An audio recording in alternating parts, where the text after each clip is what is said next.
Ladies and gentlemen, gods and mortals, welcome to the North, a place where winter isn't just a season, it's a personality. And trust me, she's moody. Now, let me introduce you to Thor. Yes, that Thor.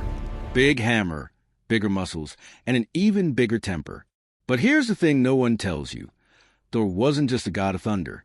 He was also, how do I put this, the family drama magnet of Asgard. You see, one morning, Thor woke up, and his hammer, Mjolnir, was gone. And if you're thinking maybe he misplaced it, darling, please. Thor misplacing his hammer is like you misplacing your car. It doesn't happen unless someone really sneaky made it happen. And that someone, oh, you already know it was Loki, because when there's chaos in Asgard, there's usually a trickster god grinning somewhere in the background. But wait, before we point fingers, let me remind you, Loki was clever. Too clever. Sometimes clever enough to save the gods, and other times clever enough to ruin them, which was this time. Well, you'll see. This is where our story begins, with a missing hammer, a furious thunder god, and a trickster ready to play his most dangerous game yet. Thor jumped out of bed, eyes wild, hair everywhere, and started searching his hall. Under the bed, nothing. Behind the shield stacked on the wall, empty. Even inside the giant goat pen, no hammer. And yes, Thor kept goats.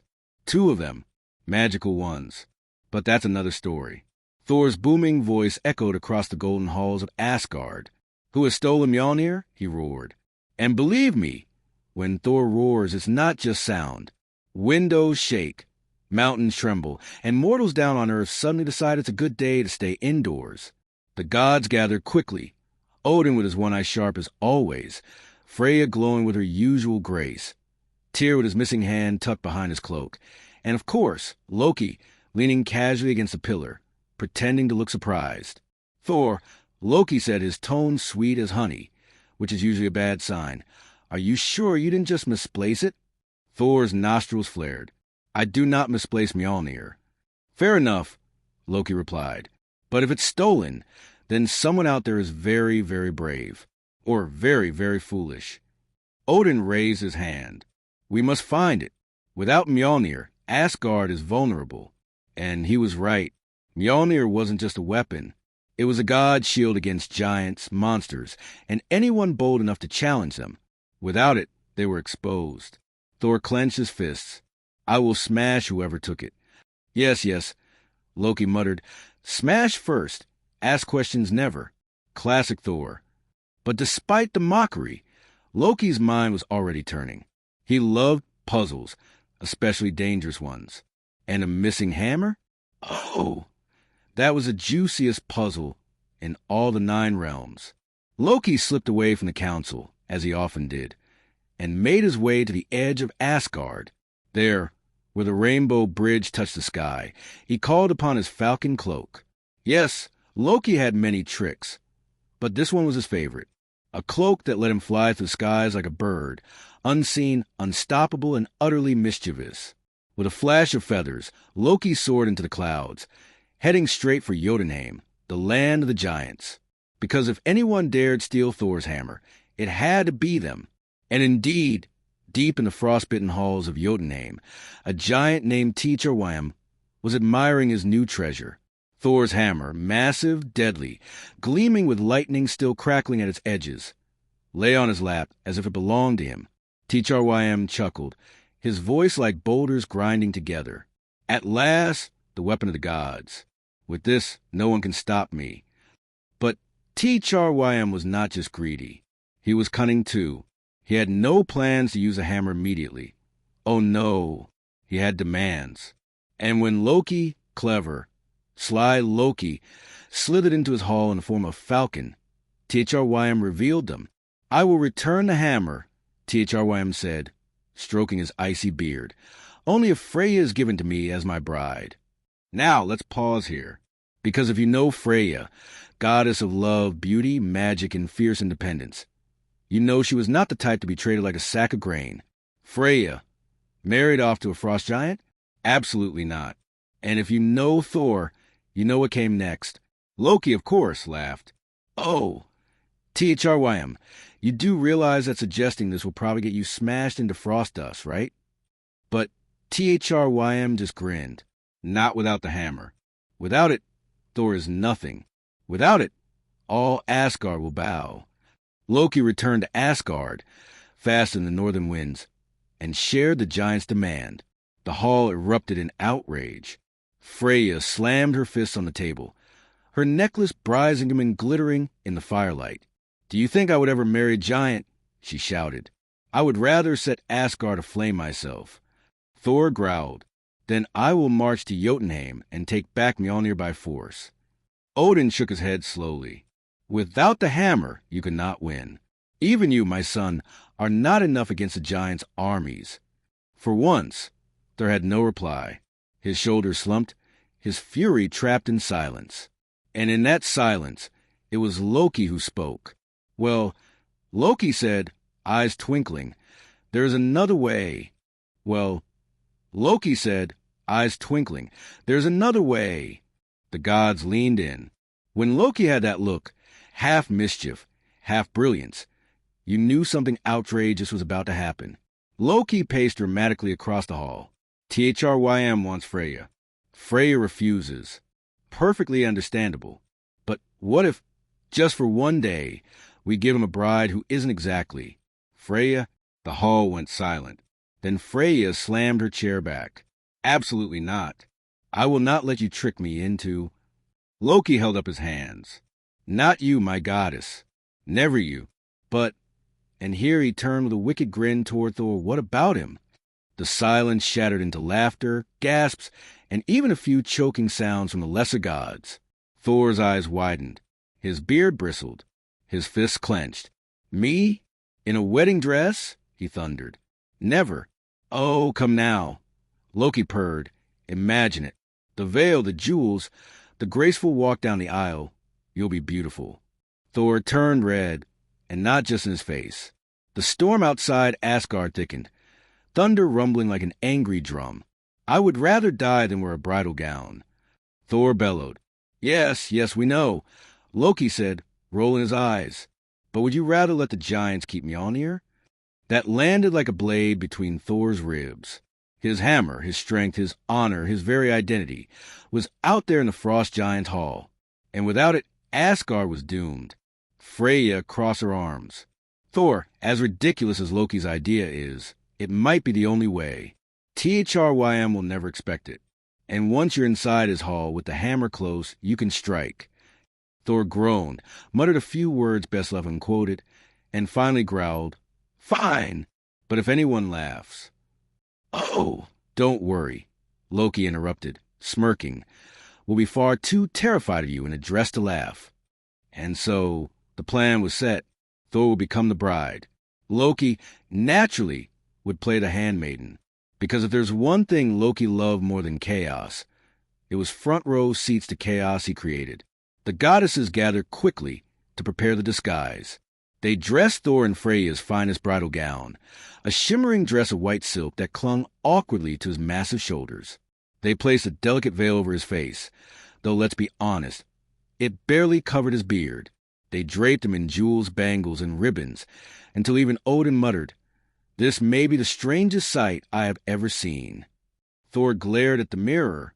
"I look ridiculous." "You look stunning," Loki lied cheerfully, positively radiant. "The giant won't suspect a thing." Thor grunted. "He will suspect when I smash his skull." Yes, after the vows," Loki replied. "Patience, dear bride." And so, with the rainbow bridge glittering beneath them, Thor and Loki departed for Jotunheim. Thor, fuming in a bridal gown, Loki, laughing behind his sleeve, and the rest of Asgard, holding their breath. Now, let me pause here, because if you've ever been to a wedding, you know the chaos that can erupt. Missing rings, feigning relatives, too much meat at the wrong time. But none of that compares to a wedding where the bride is actually the god of thunder in disguise. When they arrived, Thrym greeted them with open arms. His icy breath steamed in the cold air, his smile wide and greedy. "My beautiful bride," Thrym boomed, rushing forward. "Freya herself, come at last." Thor kept his head bowed, gripping the hem of his gown so tightly the fabric almost tore. Loki bowed deeply. Yes, great THRYM. Here she is, radiant and eager to join you. THRYM clapped his massive hands together, sending frost shards flying. Prepare the feast. Tonight we celebrate my marriage to the goddess of beauty. And oh, what a feast it was. Tables grown under roasted oxen, barrels of mead, and mountains of bread. The giants laughed, drank, and sang. But Thor ate. And when I say ate, I mean he devoured an entire ox by himself, downed 3 barrels of mead, and finished with a platter of salmon big enough to feed a village. THRYM blinked, his jaw dropping. My bride, she eats like a warrior. Loki jumped in smoothly. Oh, she was simply nervous. Wedding jitters. Nothing soothes her nerves like a good meal. THRYM scratched his beard, half convinced. Later, as the mead flowed, THRYM leaned closer to his veiled bride. Let me lift your veil, my beauty. Let me see your eyes. Thor's eyes, blazing with fury, glared like lightning under the veil. THRYM recoiled. Such fierce eyes. Loki coughed delicately. She has not slept for 8 nights. So eager was she to join you. A little intensity is to be expected. Ah, THRYM nodded. Such passion. At last, the moment came. The giants brought forth Mjolnir, laid carefully on the table as a blessing for the marriage. And Thor's hands twitched beneath the silk sleeves. His heart pounded like a storm trapped in his chest. Mjolnir, his hammer, his soul, was right there. The vows began. The giants cheered. THRYM beamed with pride. And Thor, beneath the veil, beneath the jewels, beneath the silks, smiled for the first time that day. Because now the game was over. Thor ripped away the veil. His eyes burned with thunder. His beard bristled like storm clouds, and his hand seized Mjolnir as lightning cracked through the hall. The giants gasped, but too late. Thor raised a hammer high, and with one swing, shattered the wedding table in 2. With another, he crushed THRYM's skull like brittle ice. And with blow after blow, the hall of the giants became a ruin of stone and frost. Loki, standing safely to the side, clapped his hands. Well, what did I tell you? Happiest wedding ever. When the storm settled, Thor stood tall, Mjolnir glowing in his grip, his gown torn, jewels scattered, veil in tatters, but his pride restored. He looked down at Loki. Never speak of this again. Oh, of course, Loki smirked. Your secret is safe with me, and with everyone who just watched you smash an army while wearing lace. Thor growled. Loki. Yes, Loki interrupted. Smash first, complain later. Classic Thor. And so, hammer reclaimed, pride somewhat bruised, Thor returned to Asgard. The gods cheered, the skies cleared, and the 9 realms breathed easy once more. But make no mistake, this was only the beginning. Because if you think Loki would stop stirring chaos here, oh no, this was just a rehearsal. The real trouble was still to come. If you thought the story ended with a shattered wedding table and a very angry bride who happened to be the god of thunder, you're adorable. Truly, because in Asgard, a quiet day is just a prologue to louder days. Thor returned with Mjolnir, veil in tatters, pride reassembled, dignity negotiable. The halls sang, the cups overflowed, and the sky finally unclenched its fists. But while everyone laughed, one pair of eyes did not. Odin watched, the way winter watches a field. Calm, cold, calculating. He knew something the laughter did not. Victories come in pairs with consequences. You win one, you owe another. And Loki basked in it. The nods, the smirks, the whispered, that was brilliant.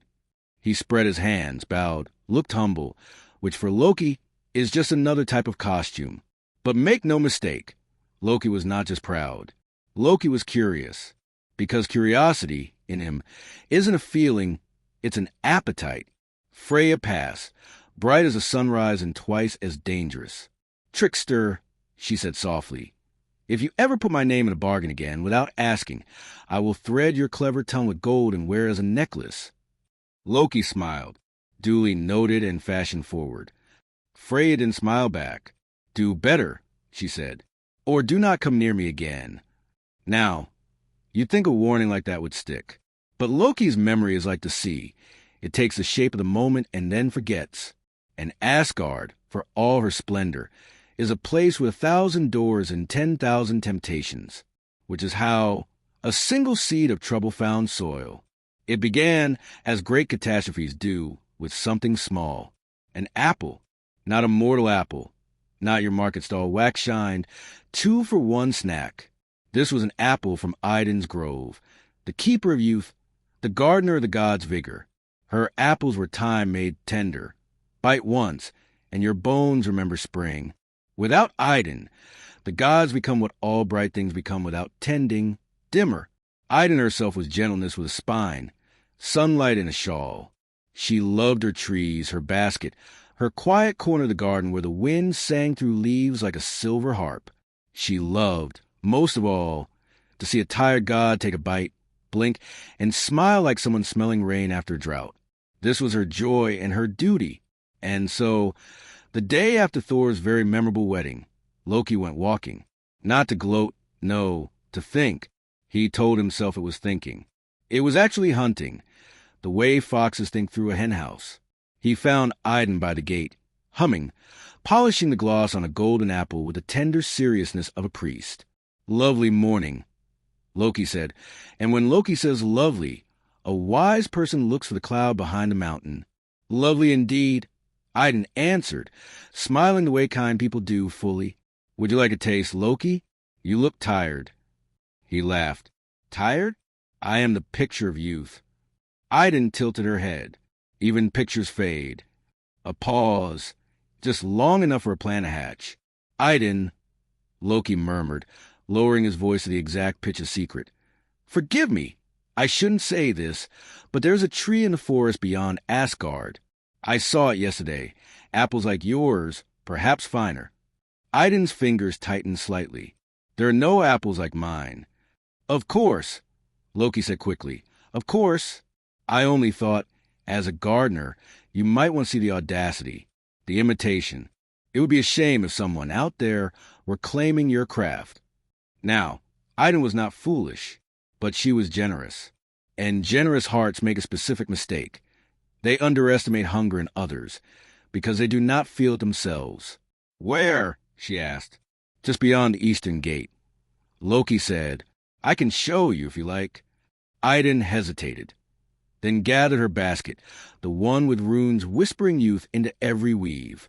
"Only a glance," she said. "Only a glance," Loki promised. The way wolves promise they're just passing by the sheepfold.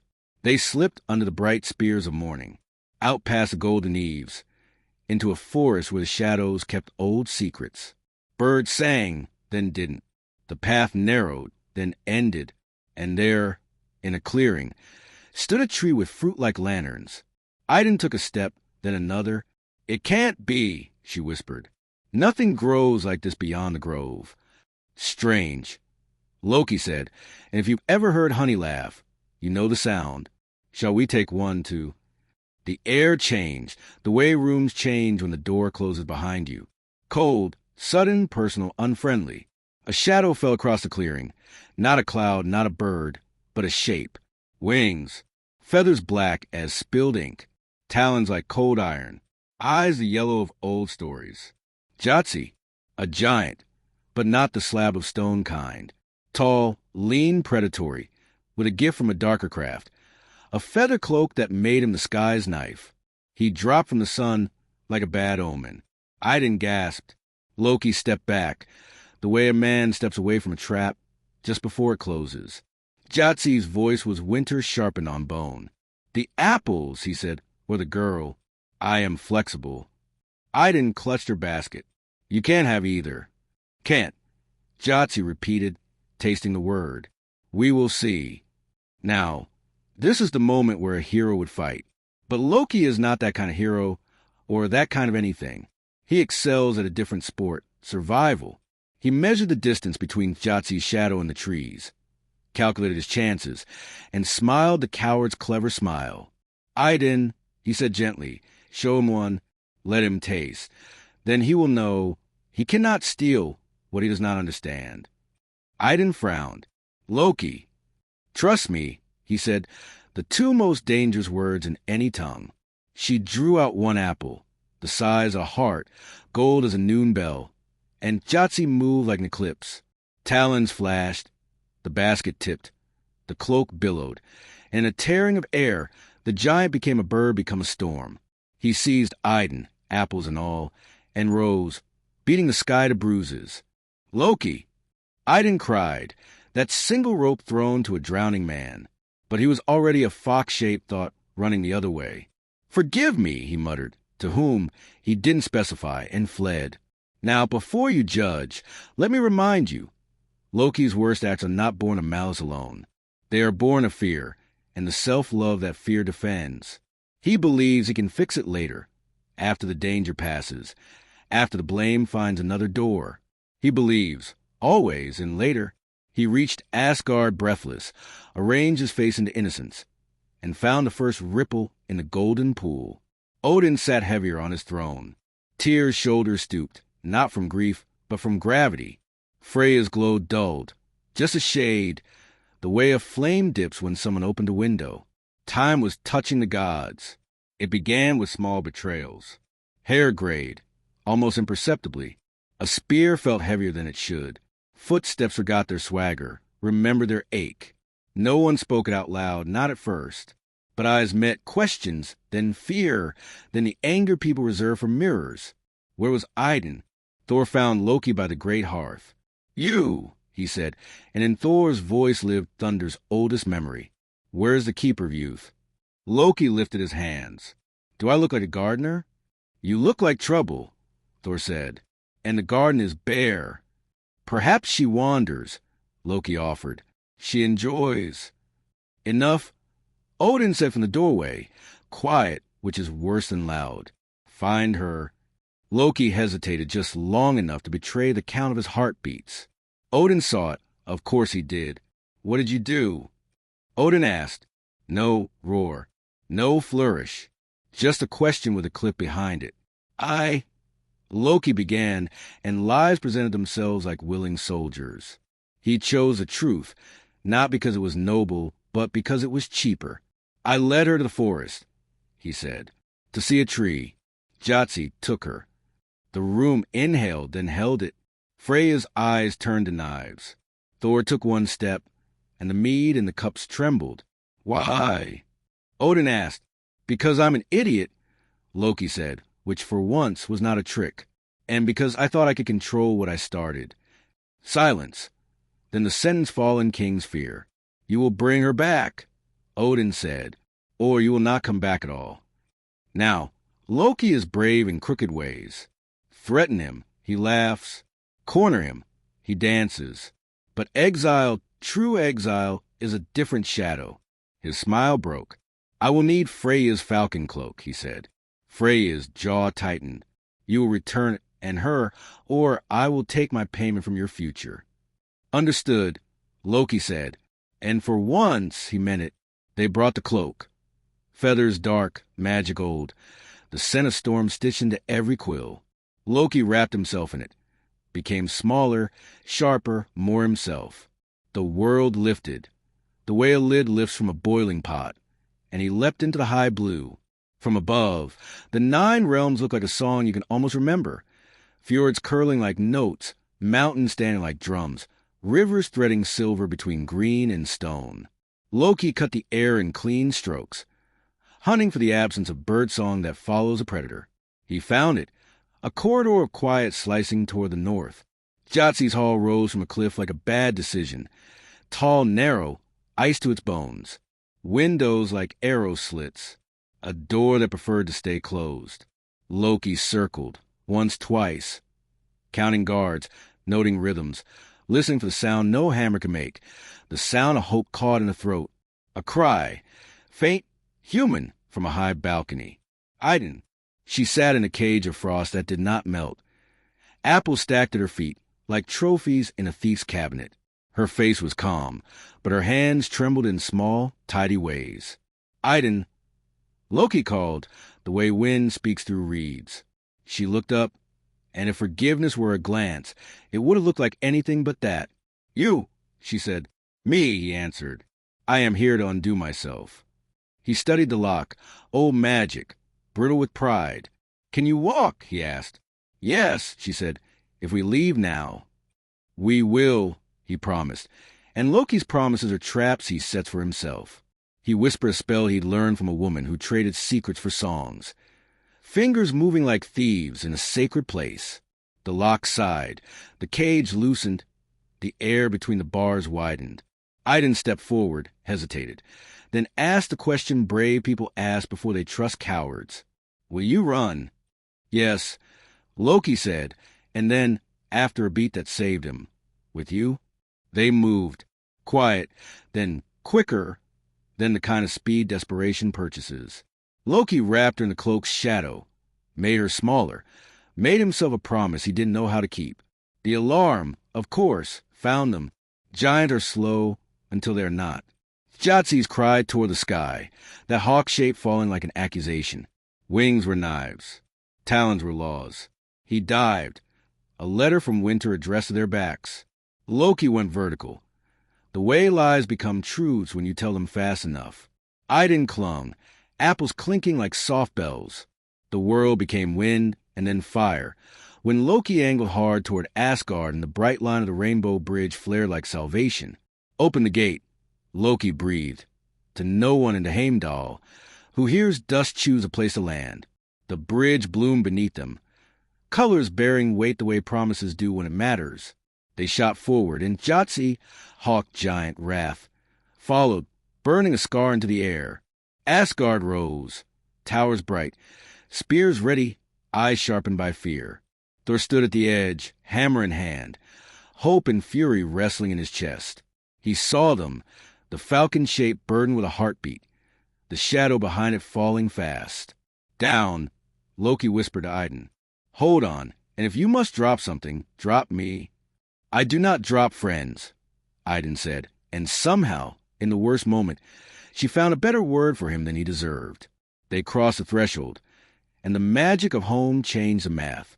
Heimdall blew a horn you could feel in your teeth. Thor's arm lifted. Mjolnir blinked.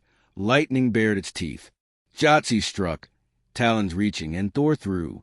Hammer met hawk. Sky met stone. A giant met the end of his own hunger. The body fell, not as a bird, not as a man, but as a warning. It struck the far fields, raised a plume of ice, and lay very, very still. The silence that followed was not peace. It was accounting. Idun touched the bridge, and life poured back into Asgard like a river returning to its bed. Color returned to cheeks. Spines straightened.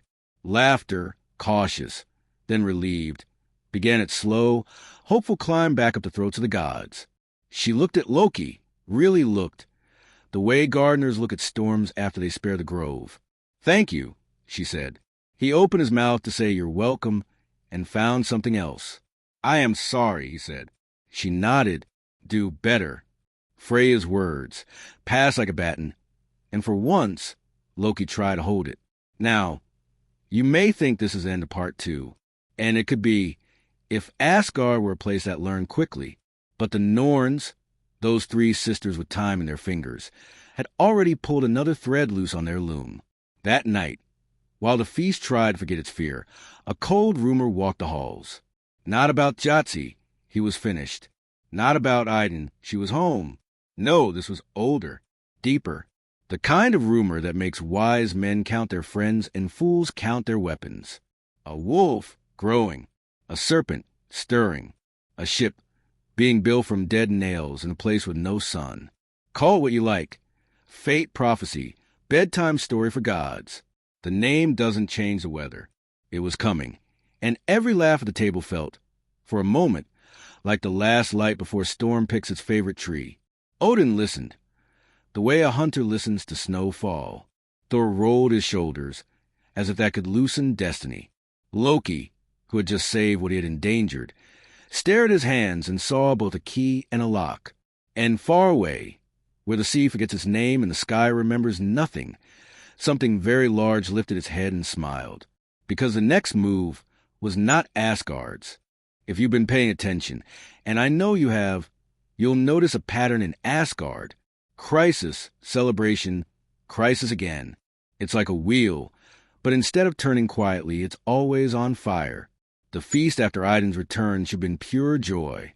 Apples glowed again. You've sang in the blood of the gods. Thor laughed louder than necessary just to prove he was still Thor. And Loki, well, Loki smiled in the way a man does when he knows people are whispering about him in two opposite directions. Half praise, half suspicion. His favorite cocktail. But under the music and the mead, shadows stirred. Because someone always whispers to Odin, and Odin always listens. The whisper spoke of creatures growing too fast. Wolves whose paws already span valleys. A serpent beneath the sea who coiled once, and touched both horizons. And a ship, yes, a ship, built from the nails of the dead, blacker than night, lighter than betrayal, destined to sail when the end began. This was a rumor. This was a prophecy. This was Ragnarok in rehearsal. Let's pause. Prophecies in Norse myths aren't polite things you hang on the wall. They're messy, terrifying, and very, very specific. Everyone hears them. Everyone believes them. And everyone pretends, loudly, that maybe, somehow, they can trick fate into forgetting its own lines. Odin, of course, did not laugh at the whispers. He went silent, which is his way of screaming. His one eye burned the way coals burn when they don't look like fire anymore. Odin said, "You will go to Midgard, walk among men, feel what they feel, see if the signs reach their ears as well as ours." Thor scowled. "Midgard? Mortals chatter like crows." "Then listen like a wolf," Odin answered. Thor did not like wolves. For reasons. And Loki perked up like a cat hearing glass about to fall. "Send me too, All-Father," he said sweetly. "If Thor listens like a wolf, I'll listen like smoke. Between doors, between words, I'll hear what no one says." Odin studied him for a long, uncomfortable moment. "Very well, but if you betray this trust again—" Yes, Loki interrupted. "Banishment, snakes, eternal punishment. I've read the script." Thor muttered, "I'll keep an eye on him." "You'd need 10, Loki whispered back, grinning. So it was settled. Thor and Loki would descend to Midgard. And what a trip that was.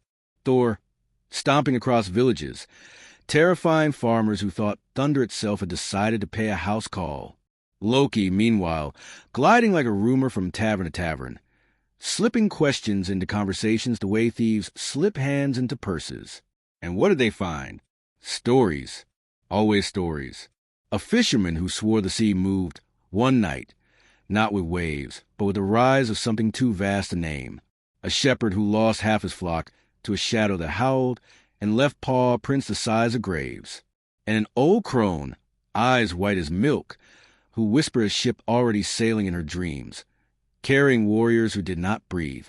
Thor wanted to dismiss it all, until he saw the prince himself. He knelt, fist against the ground, measuring the size. His jaw tightened. "This is no wolf of Midgard," he said. "This is him." Loki tilted his head. "Fenrir?" Thor spat the name like it burned. "Yes, the wolf who will eat the sun." Now, a quick reminder. Fenrir wasn't just any wolf. He was Loki's son. Yes, you heard me right. Loki had children, and not the kind who bring you Father's Day gifts. His brood was legendary. A serpent large enough to choke the seas. A daughter who ruled the dead. And Fenrir, the wolf destined to devour Odin himself. Awkward family dinners, right? So when Thor looked at Loki, eyes narrowed, storm brewing, the silence between them was heavy. "Your child," Thor growled. "My responsibility?" Loki asked, feigning innocence. "Your fault," Thor snapped. "Fate's fault," Loki corrected. And that, ladies and gentlemen, is how gods argue. With thunderclouds, sly grins, and a complete inability to agree on whose mess it actually is. They returned to Asgard with their findings. And the council erupted like a beehive struck with a stick. Tyr slammed his fist. "We should chain the wolf now. Bind him before he grows larger." Freya shook her head. "Chains? You cannot chain destiny." Heimdall, Ever the watchman simply muttered, I can already hear his footsteps. Odin listened and finally spoke. Bring the wolf. We will test him. If he cannot be bound, then at least we will know. And so, the hunt for Fenrir began. Picture it, a valley wide enough to hold mountains in its palms. In the center, a wolf, black as midnight, eyes like suns at the edge of eclipse. Already massive, though still young. And when he breathed, trees bent. When he growled, the earth remembered it had bones. Thor tightened his grip on Mjolnir. I'll fight him. No, Odin said, not yet. The gods approached carefully, speaking sweet words. And here's the strangest part. Fenrir listened. He was not mindless rage. He was clever, suspicious, almost regal in his mistrust. You want to bind me, Fenrir said, voice deep as caverns. You fear what I will become. Yes, Odin admitted. Then you admit you are weak. Loki swallowed. Because no matter how far he ran from his children, their voices always knew how to find him. Tyr, the bravest, stepped forward. It is only a test of strength, to prove your power. If you break the chains, we will know how mighty you are. Fenrir's lips curled. And if I cannot, then we will release you, Tyr said firmly. Fenrir considered, and agreed. They brought the first chain, thick iron, forged in the heart of dwarven fire. They wrapped it around him. Fenrir flexed once, twice, and the chain snapped like straw. He laughed, a terrible sound like storms applauding. They brought the second chain, stronger, blessed with runes, kissed by fear itself. They bound him again. Fenrir stretched, muscles rolling like avalanches, and the chain shattered, sparks raining like dying stars. The gods grew uneasy. Thor's knuckles whitened around Mjolnir. But Odin was already thinking ahead. There's one more, Odin said, made by dwarves from things that do not exist. The others frowned. Things that do not exist? Yes, Odin whispered. The sound of a cat's footsteps, the roots of a mountain, the beard of a woman, the breath of a fish, the spittle of a bird, impossible things. And yet, the dwarves had woven them into a ribbon. Gleipnir, thin, soft, harmless looking, but stronger than all iron in the 9 realms. They brought it forth, and Fenrir narrowed his eyes. A ribbon, he said. You insult me. It is a test, Odin said calmly. If you can break even this, then none will doubt your strength. Fenrir's gaze swept the circle of gods. He saw fear behind bravado, and he smiled, a wolf smile which is rarely good news. I will allow it, he said slowly, but only if one of you places your hand in my mouth. As a pledge, if you deceive me, I will have a price. The gods fell silent. No one moved. No one, until Tyr stepped forward. Brave, one-handed Tyr, the god of justice, the god who kept his word. I will, Tyr said. Thor shouted, no. But Tyr had already knelt, thrusting his hand into the jaws of destiny, and the ribbon tightened. Fenrir pulled, strained, muscles like hills flexed, but the ribbon did not break. He twisted, rolled, howled, but the impossible things held him. The god stepped back, triumph mixing with dread. You lied, Fenrir roared. You will not release me. And Tyr, eyes steady, hand still between those jaws, whispered, no. The wolf snapped, and Tyr's hand was gone. The gods flinched. Even Thor paled. But Tyr did not cry out. He stood, blood dripping, face proud. I gave what I must, he said, to keep the 9 realms safe. And Fenrir, bound, furious, betrayed, shook the valley with his rage. You think chains can hold fate, he bellowed. You are fools. I will wait. I will grow. And when I break free, I will end you all. The gods left him there, jaws gnashing, eyes burning, bound by impossibility, fed by prophecy. Odin did not smile. Thor did not boast. And Loki turned his face away. Because sometimes, even a trickster knows when laughter is too heavy to lift. But remember, this is only the middle of the tale. Fenrir was chained, yes, But chains rust, prophecies don't, and somewhere beneath the ocean, something else stirred. A serpent coiling tighter, waiting. If you thought chaining a wolf the size of a mountain was the end of the gods' problems, oh, how sweet, how naive. Because fate doesn't knock once. Fate bangs on the door, kicks it in, and then raids your pantry. Yes, Fenrir was bound. Tyr had lost his hand. The gods were shaken, their laughter thinner, their songs quieter. But while their eyes stayed fixed on the valley where the wolf raged, something else was happening far away, where no song reached, beneath the sea. Now, Midgard's mortals knew the ocean was deep. They told stories of monsters lurking in trenches, of waves swallowing whole villages.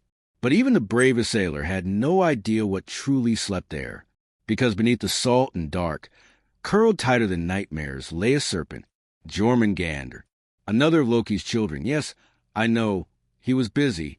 If Fenrir was fury with teeth, Jormungandr was patience with scales. He was cast into the ocean when he was small. Well, small by giant standards. Odin himself hurled him from Asgard, believing the sea would drown him. Instead, it fed him, and fed him, and fed him. He grew. Oh, he grew, until his coils circled the entire world. Tail in his jaws, body beneath the waves, eyes closed in endless sleep. Mortals called him the Midgard serpent. Gods called him a problem. They hoped wouldn't wake up before lunch. Spoiler, he woke. It began with fishermen. Nets came up torn, boats rocked by unseen currents. Storms appeared without clouds. Whales breached, dead. The ocean itself seemed to breathe, in and out, like some colossal lung beneath the waves. Thor was the first to notice. He stood on a cliff in Midgard, Mjolnir heavy at his side, staring at the horizon. The water wasn't calm. It pulsed. That, Thor muttered, is not a tide. And he was right. Meanwhile, Loki drank mead in a tavern, pretending to be mortal. He loved these little disguises. A crooked hat, a new name, a smile sharp enough to pass for charm. Mortals told him everything, especially when drunk. This night, a sailor leaned close, eyes wide with fear. "I swear," the man whispered, "I saw the sea open, not like a wave, like something beneath it was yawning." Loki sipped.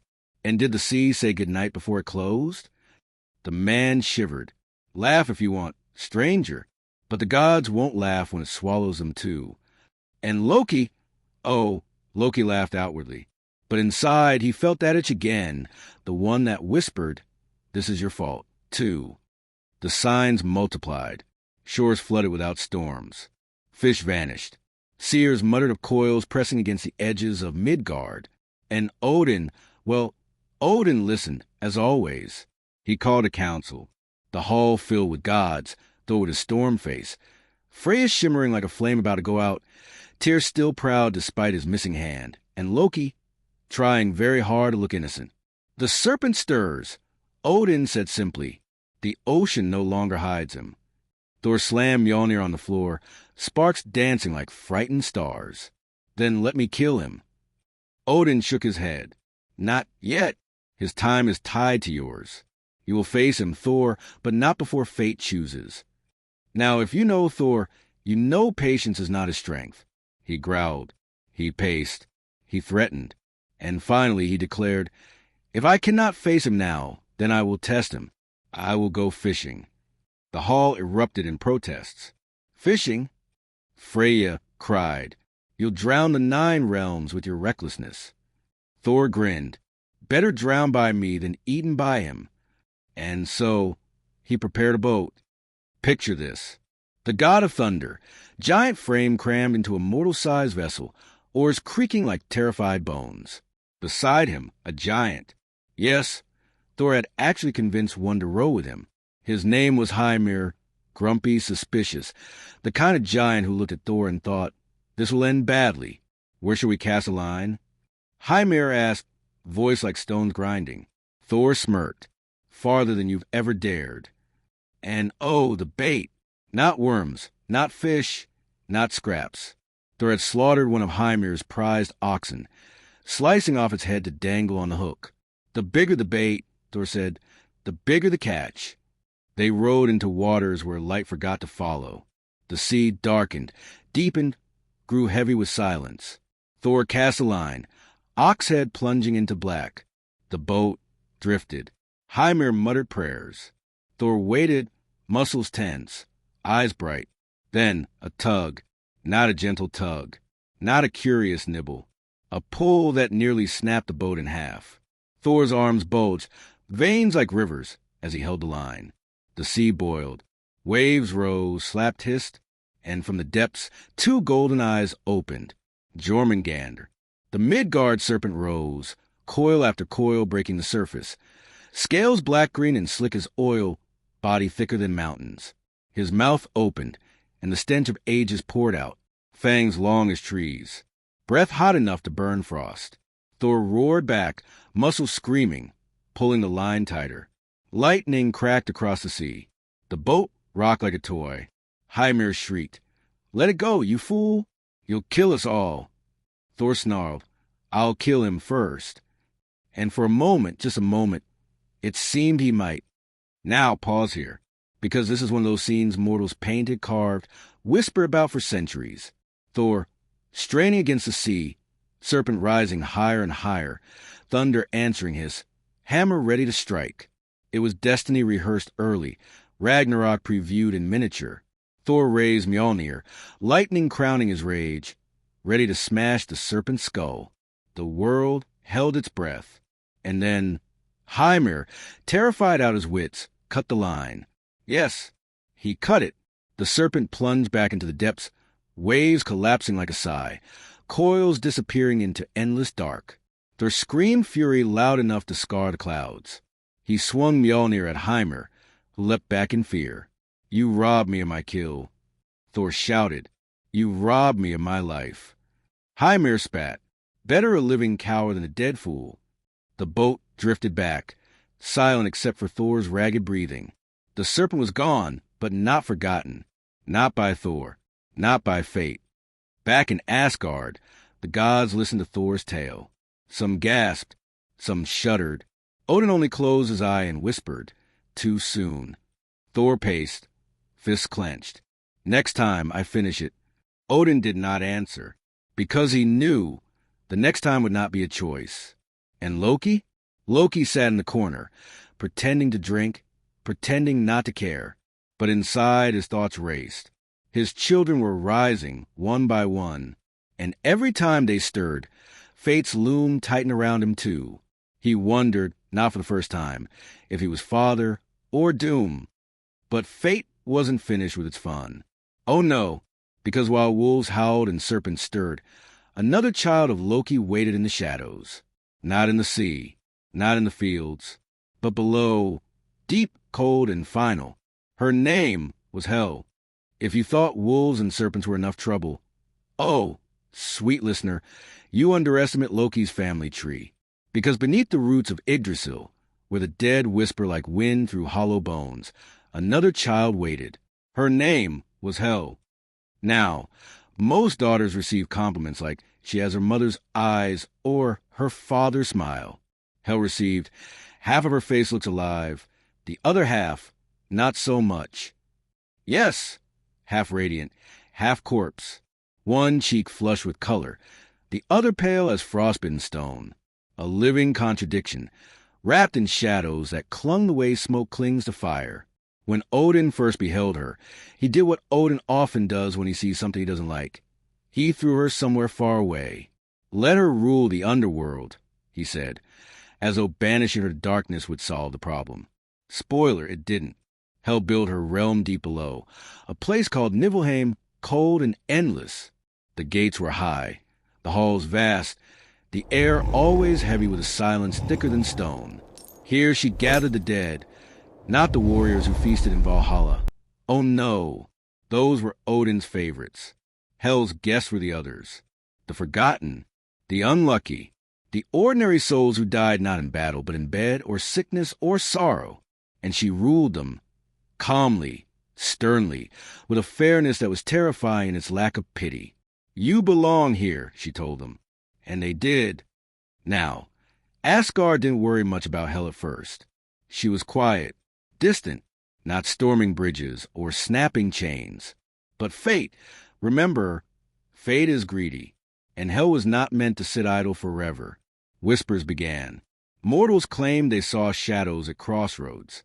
Dreams grew heavy with images of gates no one remembered walking through. Even the gods noticed, their dreams colder, their fires dimmer, as though hell herself was leaning against their walls. Freya muttered, "She is gathering strength." Odin frowned. "No, she is gathering patience, which is worse." Thor snorted. "Then let me march into her hall and—" "Smash her," Loki interrupted. "Thor, she's your niece." Thor blinked. "She is your daughter." "Semantics," Loki said quickly. The hall erupted with voices, some demanding hell be left alone, others insisting she was already a threat. Odin stayed silent until all grew quiet. Then he said, as he always did, the words no one wanted to hear, "We cannot stop her. We can only wait for her to move." But Hell didn't wait. She invited. Yes, invitations began to spread, though not on parchment. These were whispers in the ears of the dying.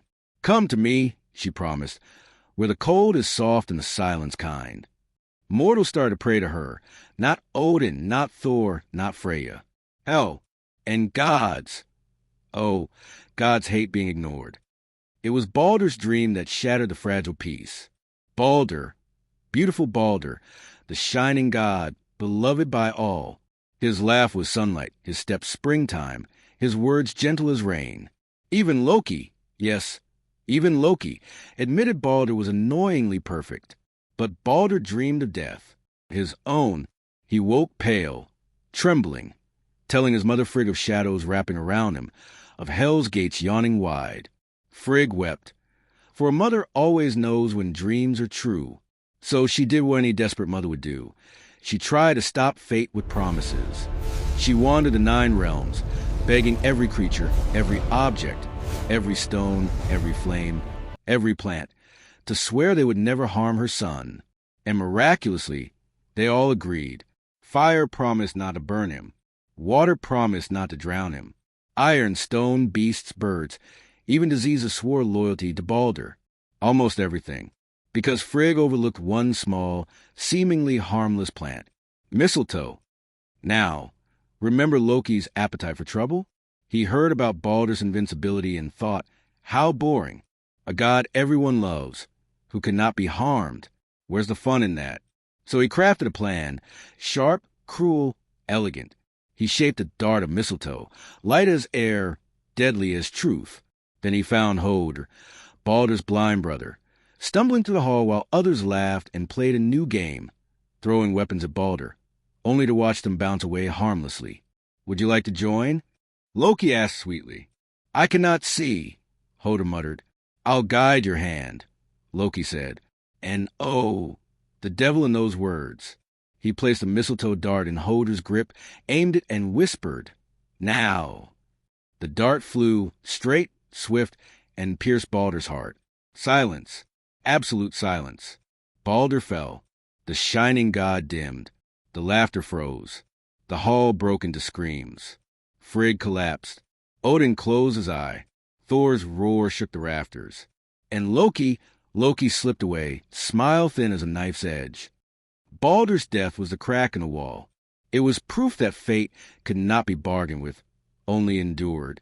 His soul traveled down, down, down, to Hel's hall, where she greeted him not with cruelty, but with calm. "You will stay here," she said simply. Baldur bowed his head. He was too kind to fight her. The gods begged Hel to release him. Odin offered gifts. Frigg offered tears. Thor threatened storms. But Hel only replied, "If every being in the 9 realms weeps for him, I will let him go." And so the weeping began. Trees bent, rivers groaned, animals howled, men and women shed tears for Baldur. The 9 realms wept, except one, a giantess, sitting alone, refused. "Let Hel keep what she has," she said coldly. Some whispered it was Loki in disguise. Others whispered it didn't matter. Fate had spoken, and so Baldur remained in Hel's hall. From that day forward, The gods knew. Ragnarok was not distant anymore. It was close enough to touch. Odin walked the halls at night, whispering to ravens. Thor polished Mjolnir until it glowed with nervous lightning. Freya stared into fires that no longer comforted. Tyr clenched his empty wrist, remembering Fenrir's bite. And Loki laughed too loudly, as though laughter could erase guilt. But beneath it all, one truth remained. The wolf was bound. The serpent was waiting. The queen of the dead had her prince. And the end was already rehearsing its lines. If you listen closely, you can still hear the moment Balder fell. Not the thud, no, the silence after. The kind of silence that makes halls feel taller and shadows feel heavier. That silence did not leave Asgard. It moved in, unpacked its grief, and started rearranging the furniture. Frigg walked like a prayer someone forgot to finish. Odin spoke less, and when he did, his words arrived already tired. Thor, yes? Thor still laughed in public, but it rang like armor, not joy. And Loki, well, Loki learned how many corners a hall can have. The game stopped. The music thinned. At feasts, people looked at their plates a little too long. And every time a dart or a blade glinted in firelight, every god remembered mistletoe, remembered Hodr's lost smile, remembered how fate stole a sunbeam and didn't even apologize. You would think sorrow unites the proud, that grief is a glue. Sometimes it is. This time it wasn't. Sorrow has cousins, suspicion and blame, and they arrived early, hungry and very persuasive. Someone guided Hodr's hand. Tyr said, "Someone forged that dart."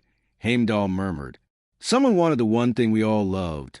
Freya whispered, and did not have a name on everyone's tongue. Loki did not wait to be accused. He invented errands, long ones. He became smoke, here then not. He laughed in the wrong places, and silence answered him with teeth. He told himself, as always, that he could fix it later. But later, after Balder, was a country with no roads. Now, let's be honest. Did Loki mean for a god to die forever? No. He meant for a perfect thing to crack, then show off his cleverness by mending it. He forgot the oldest rule, broken is simpler than whole. And some doors, once opened, refused to shut. Odin summoned the council. The high seat stared down on a long table, like witnesses called to testify against time itself. "We must bring Balder back," Frigg said, voice steady, hands not. "We tried," Odin answered. "Hell named the price. One tear withheld, locks the gate." "Then find the one who refused," Thor growled. "We will." Heimdall promised. But truth can dress itself as stone, and stones do not weep. Names floated. Some whispered, one never spoken above a breath. Loki listened and counted exits. This is what guilt does. It teaches geography. That night, Asgard remembered how to dream badly. Hell's cold certainty drifted through tapestries and under shields. A mother reached for a child she had not lost, and still woke weeping. A warrior gripped a spear that felt like a question mark. Even the ravens muttered in their sleep, which is not a thing ravens are supposed to do. Thor left the hall and climbed the watchtower. He watched stars, as if they might confess where the world was going. He was not good at patience. We've covered that. But he had learned one new skill, standing still while fate walks circles around you. Mjolnir sat on the parapet. His hand hovered above it, not touching, like a man holding the last word he should not say. Below at the bridge, Heimdall heard a sound too soft for ears you and I were given. Grief, counting footsteps. It would be a long count. And Loki wandered the outer corridors until the night itself refused him entry. He found himself beneath a lintel carved with scenes of triumph, scenes that now felt like someone else's memories. He pressed his palm to the stone. It was cold. It stayed cold. Enough. Odin said the next morning, "We will act. Grief without action is a rope. We will not hang ourselves." Odin's plan was not mercy. It was management. Secure the borders. Double the watch. Query the dwarves. Because when reality cracks, a wise god checks the hinge makers. Send spies across the 9 realms, not to find comfort, to measure doom. And above all, learn what moves in the deep places where prophecy keeps its tools. Thor straightened. Send me? You go to Jotunheim. Odin said, Giants talk when they think you cannot hear. Make them think you cannot hear. Thor blinked. How? Wear patience, Odin said dryly. It will fit badly, but it will hide you. Freya spoke next. I will go to Folkvanger and ask the fallen what the dying know. News travels fast between last breaths. Heimdall tapped the hilt of his sword against the floor, a small sound that traveled farther than it should. I remain, he said. If a shadow crosses his bridge, I will greet it with light. And me? Loki asked, too casual. Odin turned that one eye on him. And for a heartbeat, Loki felt the weight of a long, cold river. You go to the sea, Odin said at last. Speak to the ones who fish at night. Speak to the ones who do not come back. Find the places where the tide forgets itself. If the serpent breathes, I want to hear it. Loki nodded, because nodding is easy. Inside, a very different conversation began. Jormungandr, he thought, and the name felt like a memory trying to become a prophecy. My son, my storm, my end. He almost laughed, almost, and then didn't. They scattered, not like frightened birds, like surgeons about to begin dangerous work. Each knew where to cut. Each hoped the patient would survive. Thor trudged through frost and arrogance, both abundant in Jotunheim. He did not swing Mjolnir, progress, but his fingers twitched as if practicing. The giants sneered, bragged, lied, and bragged about their lies. Thor learned two useful things. A ship of nails grows in a harbor no map admits, and a winter older than memory has begun walking toward a shore no one owns. Freya spoke with women who died with names still on their tongues. She learned this. Grief is louder now. Not just more, louder, as if loss itself had decided to practice shouting. She gathered their whispers, folded them like letters, and carried them home in her eyes. Loki sat with sailors and with widows who had grown very skilled at waiting. He bought drinks, more listening than speaking, and when he did speak, he used a name that wasn't his and a voice that sounded like someone you want to trust, which is to say, a liar's voice done very well. He learned the sea had moods it hadn't used before, moods too large for weather. He learned its return with holes shaped like teeth no fish grows. He learned fear, rinsed and hung to dry, always smells the same. But the most useful news came from a boy. 16, shy, proud of it. I threw a stone, the boy said, and the sea threw it back. Waves, Loki smiled. The boy shook his head. No, a coil. Loki's smile forgot how to stay. Home again. The report stacked like storm clouds. Odin listened, then did that thing he does only when the air itself requires a decision. He closed his eye. He opened it. We prepare, he said. Quietly. Loud preparedness attracts the wrong enemies. Thor exhaled, a sound halfway between a threat and a prayer. So we wait. Like hunters, Odin answered, not like prey. Now, waiting is a talent. Loki did not have it. He required motion, even if the motion was mistake-shaped. He went walking, again, because halls were too narrow for the kind of thinking he had to do. He reached a tree, not just any tree, the one that shares its name with the world. Yggdrasil. He did not climb, not this time. He sat at its root, like a schoolboy who's just learned the lesson knows his name. He whispered to the bark, not a prayer, a confession disguised as a joke. The tree did not laugh. A rustle, the way a thought makes a sound before you have it. And a figure settled beside him. Not God, not giant. Something else entirely. A woman with a face like a question, and eyes that knew 3 calendars at once. You're late, she said. I wasn't invited, Loki replied. Loki, she said, fate is the only party that invites everyone. One of the Norns, not the eldest, not the youngest, the one who looks at your footprints and knows where your next step pretends it wants to go. You can still choose, she said. Loki laughed. You will forgive me if I don't believe the customer service at Destiny is that generous. She traced a circle in the dirt. Choice is not escape. It is shape.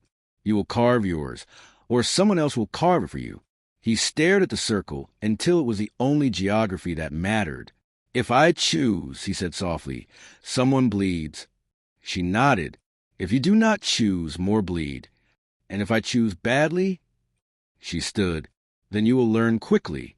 She left, as if she had never been, which is how truths like to exit. Loki returned to the hall with a thought that would not stop rearranging itself. He found Odin alone, not because the others feared him, because they respected the distance a king needs to keep his hand steady. "All Father," Loki said, and used the title like a rope tossed across an impossible gap. "I have an idea." Odin did not smile, which for Odin is the same as encouragement. "Say it." "The serpent refuses bait it does not fear," Loki said, "but there is one bait he is destined to take." Thor, Odin said, not a question. "Yes," Loki answered, "not as prey, as promise. Call a rehearsal that teaches the stage where the exit doors are." "You want to fish again?" Odin said, with better line. Loki replied, "And a boat no giant can cut." "Why help us?" Odin asked, which is an unfair question to a man trying to be slightly better than yesterday. "Because I am tired of being the cause," Loki said, and then, almost too quiet, "and because he is mine." Odin weighed the words, and the speaker. "If you fail," he said, "we risk waking him angry. If we do nothing," Loki answered, "we risk waking him bored. Bored monsters are worse." Thor entered, as if summoned by the shape of his name. "We're speaking of fishing," he announced. "We are," Odin said, "and you will not like the plan." "I rarely do," Thor replied, and then to Loki, "If you betray me, I will end you before the serpent gets a chance." "Fair," Loki said, "but consider the savings if I save you first." So the plan grew ribs and walked. Dwarves forged a line that none could cut, a thread pulled from a star's last breath and braided with a promise no liar can speak. The hook, a curve of metal whispered into shape by a smith who didn't need fire. The bait, not the head of an ox, a charm woven from Thor's hair and thunder itself. The scent of storms, the taste of iron rain, the ache of a sky that wants to break. At dawn, they carried the boat to the edge of a cliff that had never considered being a harbor. Heimdall stood like a sunrise with a sword. Freya tied a ribbon around Thor's wrist. Not for luck. To remember softness if rage arrived early. Tyr said nothing, but the empty sleeve on his left spoke volumes. Odin placed a hand on Thor's shoulder, and the weight of that hand was heavier than any armor. Loki climbed in first, which was either bravery or strategy. Thor followed, which was both. The sea below looked up, curious. They lowered, with ropes, then let the ropes go. Water accepted them, grudgingly. The boat rocked, the kind of rock that asks, "Are you sure?" Thor set the charm on the hook, breathed on it, and the air tasted like lightning waiting its turn. Loki cast, and the line sang. They waited not long, because fate keeps a schedule when it's hungry. The sea changed color, not darker, deeper. The horizon bent, not because the world curved, because something large considered standing up. Thor gripped the gunwale. Loki's smile discovered it could be sincere. A tug, then another, then a pull that made the boat forget how it works. "Now," Loki whispered, and the line went tight. The world went quiet, and somewhere below, a coil started to unwind. The line pulled, not like a fish, not like an ox, not like anything a sane mind could imagine. It pulled like the horizon itself wanted to leave. The boat groaned, timbers shrieking, water boiling around them.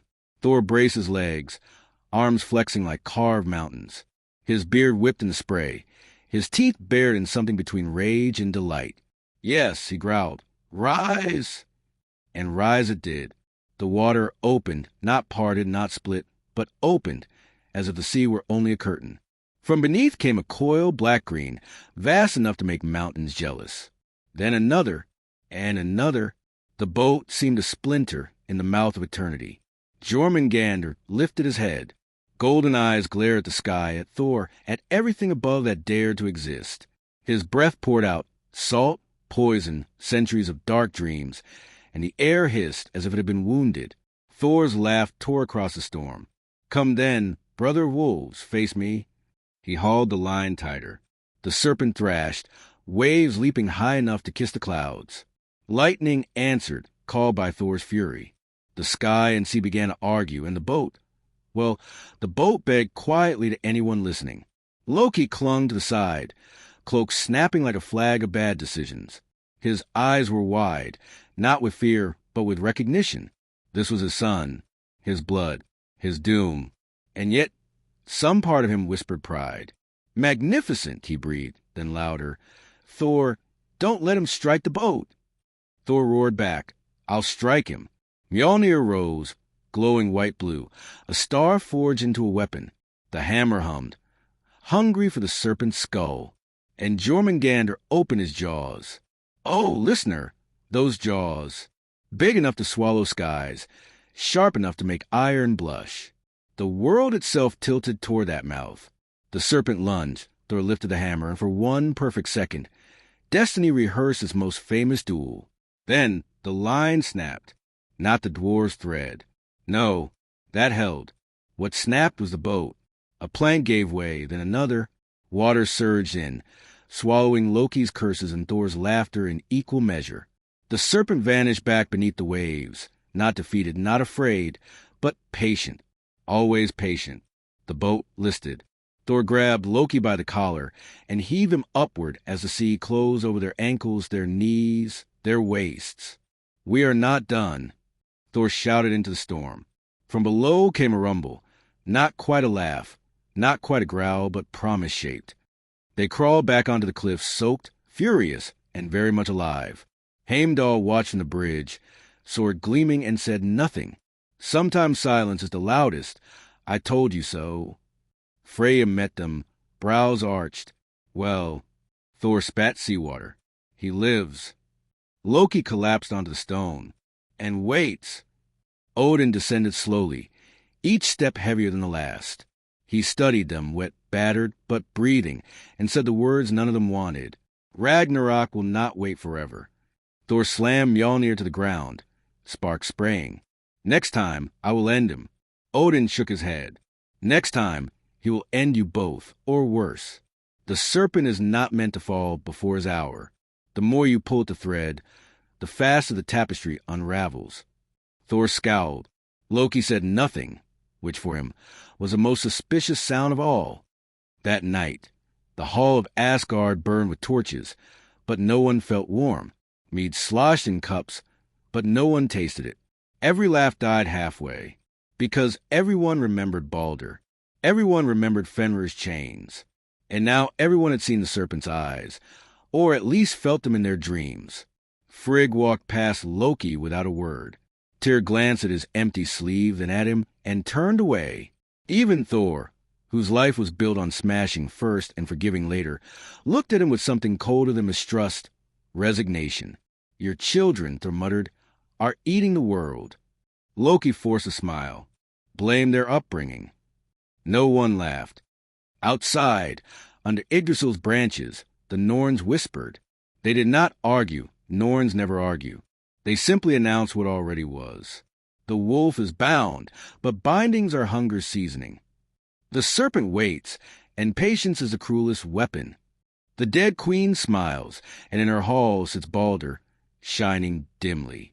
And Loki is both father and funeral. They cut nothing, not yet, but the sound of their shears hung in the air, like thunder before the storm chooses its tree. Odin did not sleep. He walked to Mimir's well, whispered to waters that never lied, and drank. What he saw, he told no one, but when he returned, his shoulders were bent in a way they had never been. Thor patrolled the walls, eyes always drifting toward the sea. His grip on Mjolnir tightened, whenever waves hissed louder than they should. Loki vanished for days, reappearing with excuses no one believed. And every time he stepped back into the hall, every head turned, every silence sharpened. Trust was thinner than ice in spring. Hell's messengers crept across Midgard. Pale figures glimpsed in the corner of dying eyes. Mortals prayed harder. Warriors fought fiercer, not because they believed in glory, but because they feared her gates. And somewhere, far across the dark waters, nails continued to fall from the hands of the dead. Everyone added to a ship that grew plank by plank, unnoticed, unstoppable. Its name, Naglfar, and when it sailed, it would carry doom. The gods pretended to plan. They sharpened weapons, built walls higher, sang louder. But beneath it all, every one of them knew these were not defenses. They were delays. The wolf strained at his ribbon. The serpent stirred in his sleep. The dead queen counted her guests. And fate checked his hourglass. Thor stood on the cliffs again, staring at the sea as the wind tangled his hair. Loki approached, slowly, carefully, as though walking into a storm he had made himself. "Brother," Loki said. "You are no brother of mine," Thor answered. "Then call me what you will." Loki said, "But hear me. When Ragnarok comes, it will not matter who fathered what, only who stands and who falls." Thor turned, eyes storm-bright. "Then stand far from me, or I'll make sure you fall first." Loki smiled, sad, sharp. "Perhaps. But remember, serpents do not only bite enemies." He left Thor with that thought, which was worse than a threat. It was a seed. And so Asgard waited. Every sunrise felt thinner. Every laugh sounded rehearsed. Every whisper carried the same word, Ragnarok. It was not yet here, but it was close enough to smell, because the next blow of fate would not come from the sea, or from chains in a valley, or even from the gates of the dead. It would come from fire, from the land where nothing grows, from the one realm even gods fear to name too loudly. Muspelheim, and the one who waited there, sword blazing, grin merciless, was ready to march. If you were wondering whether the sea planned to eat the sky first, or the wolf planned to chew through his ribbon before breakfast, you weren't alone. Asgard wondered the same, and more. But fate, generous as ever, decided to add a third course before serving the main dish. Fire. Not your hearth fire. Not the friendly blaze that toasts bread and tells old stories. Fire with a memory. Fire with a crown. Fire that walked. Muspelheim breathed, and the breathing sounded like mountains cracking. You know how cold can be many things. A curtain, a knife, a quiet insult. Fire also wears costumes. It can be a polite candle, or the kind of heat that makes steel forget it was ever strong. Muspelheim prefers the second outfit. And in that land where nothing grows, where light is not a visitor but a tyrant, someone waited with his sword, already awake. Surtur, a name that makes even the brave speak softer. A giant older than Thunder's temper. A king with a simple hobby, burning endings into beginnings. He watched the 9 realms through heat shimmers and smiled a smile that did not learn kindness at home. In his hand, a blade that wasn't forged so much as convinced that the world would look better in flames. He called his sword. The world called his suggestion. Now, Asgard did not sleep through this. The air itself told on Muspelheim. Heat waves climbed the rainbow bridge like desperate pilgrims. Ravens returned with feathers singed and terrible news woven into their cause. Even the snow on far roofs felt thinner, as if someone had whispered to it about the concept of evaporation. Heimdall stood at the bridge, eyes bright, ears sharper than truth, and said what he rarely says, a warning before the strike. Heat rises, he told Odin, but not like weather, like an army. Odin nodded, and when Odin nods, plans put on their boots. Call the council, he said. Call the dwarves. Call anyone who has ever struck iron into a useful shape. And call Thor. Thor was already halfway to Hall, hammer impatient, feet quicker than wisdom. Say it, Thor demanded. Muspelheim stirs. Odin answered. Good. Thor grinned. I've been cold. No, Odin said, and somehow made the word weigh as much as a mountain. This is not a raid to scatter with one swing. This is the shape of the end, casting a longer shadow. Loki leaned in the doorway, arms crossed, mouth set to a smile that wouldn't cooperate. If the end is a shadow, I would very much like to know where the light is. Behind you, Heimdall murmured. Try not to block it. Freya entered, hair blazing brighter than torches, eyes that had seen too many funerals. Say plainly what you mean, she told Odin. He did. Surtur means to march. The words rippled through the hall the way a stone ripples a lake. But this lake had teeth. Tyr straightened, the empty sleeve on his left side answering in the only language scars speak. Frigg folded grief and fury together like cloth. Even the tapestries leaned closer. If tapestries could lean. We will meet him at the bridge, Thor declared. And if he does not take the bridge? Loki asked. If he takes the sky instead, or the earth, or the space inside your breath? Fire takes the nearest path, Thor said. And the longest, Loki replied, often at the same time. Odin raised a hand, and the hand contained more dawns than any calendar. We fortify, he said. We send for counsel from those who taught metal to be more than itself. If fire marches, we answer with craft. Which is how, once again, Asgard remembered its small, stubborn friends. The dwarves arrived as if they had been waiting to be asked, which they had. Dwarves know the pulse of doom the way sailors know currents. They came with carts, anvil songs, snorts of disdain at God-sized mistakes, and a confidence that smells like hot iron. Brokkr, Eitri, Sindri, names that clink when you say them. Little kings of underground sons. You want fire stopped? Brokkr said, slapping a hand the size of a loaf of bread against Thor's forearm. Fire isn't a dog you whistle at. You shape its leash before it bites. And a leash? Odin asked without offense.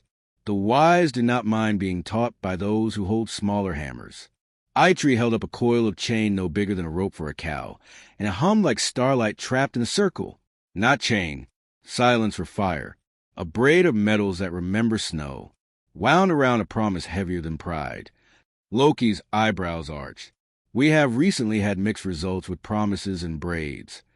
We are not binding a wolf, Sindri snapped. We are cooling a temper. Whose? Loki asked, the fire's or Thor's? Thor didn't rise to the bait, which is how you know the horizon had grown serious. He touched the coil carefully. If it fails, what then? Then, Eitri said, you will need a ship of water and a sky that cooperates. I cannot provide either. Odin bowed. The bow meant payment. The dwarves did not smile. They never do. But their eyes glittered like secrets about to be earned. Word spread through the 9 realms that Asgard was making, not just sharpening. Mortals lit candles without knowing why. Giants sharpened insults and axes in equal measure. Even Hell's realm stirred, not with fear, with calculation. Fire changes markets. And in Muspelheim, Surtur tested his blade against air and found the air wanting. He sent emissaries first, because even fire understands theater. Flickermen made of glare and red laughter. They came to the edge of the bridge and spoke in warmth that set beards curling. Heimdall straightened, sword at ease, voice not at all. You will not pass, he told them. Heat passes everywhere, they replied. We have only come to tell you the time is nearer than your courage. Heimdall's smile never abandoned courtesy. Then you have come only to repeat what my ears already knew. Leave with your smoke, or stay and become it. They left, but not before bending the air into a promise of ash. Thor bristled. Let me go to him. No, Odin said. I will be quick, Thor insisted. You will be gone, Odin answered. And in your absence, the door will forget how to be closed. Loki watched this volley and felt 2 old wolves inside him argue, running and staying. Then invite him. Loki said softly, kings prefer to be received, even kings of fire. You want to invite Surtur into Asgard? Frigg asked, incredulous bending toward anger. No, Loki said. I want to invite his ego. That one fits through smaller doors. Odin considered, which is always a bad day for hubris. We will parley, he said at last, not to negotiate, to listen for angles. If he eats words, we will serve them cold. The dwarves finished the cooling braid, a loop of metals that didn't quite agree with each other, which is why they worked. They set it into hidden grooves along the high causeway, places only craftsmen look for. If fire tried to cross, it would walk into a wind it couldn't explain. On the morning chosen, the air thinned. The sky remembered what blue looked like under strain. The bridge glittered like a promise, trying not to tremble. On one side, Asgard stood, tall, proud, pretending its heart wasn't thudding. On the other, a horizon the color of a forged ore. Surtur came as if distance had no say. One step, heat. Second step, light. Third, the idea of burning started to burn. He stopped just beyond the dwarf's hidden seam and looked at Heimdall, then past the watchman, then at Odin. "O king," Surtur said, voice like a kiln lecturing clay, "you have kept what is not yours long enough." Odin didn't blink. "What do you believe I keep?" "The end," Surtur answered. "It belongs to me." Thor's hand tightened on Mjolnir. "Come take it." Surtur glanced at him, the way a storm glances at a tree and approves the future. "Later," he said. "I must first speak to the liar." Loki tilted his head. "To which liar are you referring? We have a generous selection." "You," Surtur said, and the word warmed Loki's face in a way that felt like standing too close to a mistake. "You have always been my favorite spark. You fall where you shouldn't and make interesting patterns. If you are recruiting," Loki said, "you should know my references are dramatic." "I am not recruiting," Surtur replied. "I am reminding. When the sky opens, you will hold a match whether you mean to or not." The air trembled. The dwarf's braid sang, a thin, pure note only fire hears. Surtur's sword lowered a fraction, not out of respect, curiosity. He took one more step and paused. Heat met something that tasted like a memory of glaciers. The light around his blade stuttered. Surtur smiled. "Clever mice," he said, looking at the invisible work. "You built a frost song in your bridge." "Dwarves," Odin said without apology. "Song's end," Surtur said, and drove his sword down. The sound did not resemble anything a mortal should hear. Brass being taught humility. The first tree deciding to burn. A bell the size of a mountain, discovering it could bleed. The braid held, did not break, but it screamed. The bridge flexed. Heimdall's feet slid a hair's breadth, which is a long distance for someone who never moves wrong. Thor lifted Mjolnir. "Enough." "Not yet," Odin said, and somehow made patience sound like iron. Surtur raised his sword and laughed. "I enjoy your tricks," he said. "I will remember them when the sky is useful again." He stepped back, not retreat, rehearsal. "We will speak soon, with louder words." He turned, and with a final casual sweep that trimmed the horizon, he left. Muspelheim swallowed him as a tongue swallows ember. Silence returned to the bridge, hot, startled. The dwarves exhaled the way craftsmen do when a structure admits it was afraid. Heimdall adjusted nothing, because nothing had moved, except everything. Thor looked at Odin. "We cannot wait," he said. "We must," Odin replied, "but not idly." "Then tell me," Thor growled, "how to wait like a hammer." Odin answered, "By aiming at tomorrow. Plans multiplied the way ants do when you move a stone."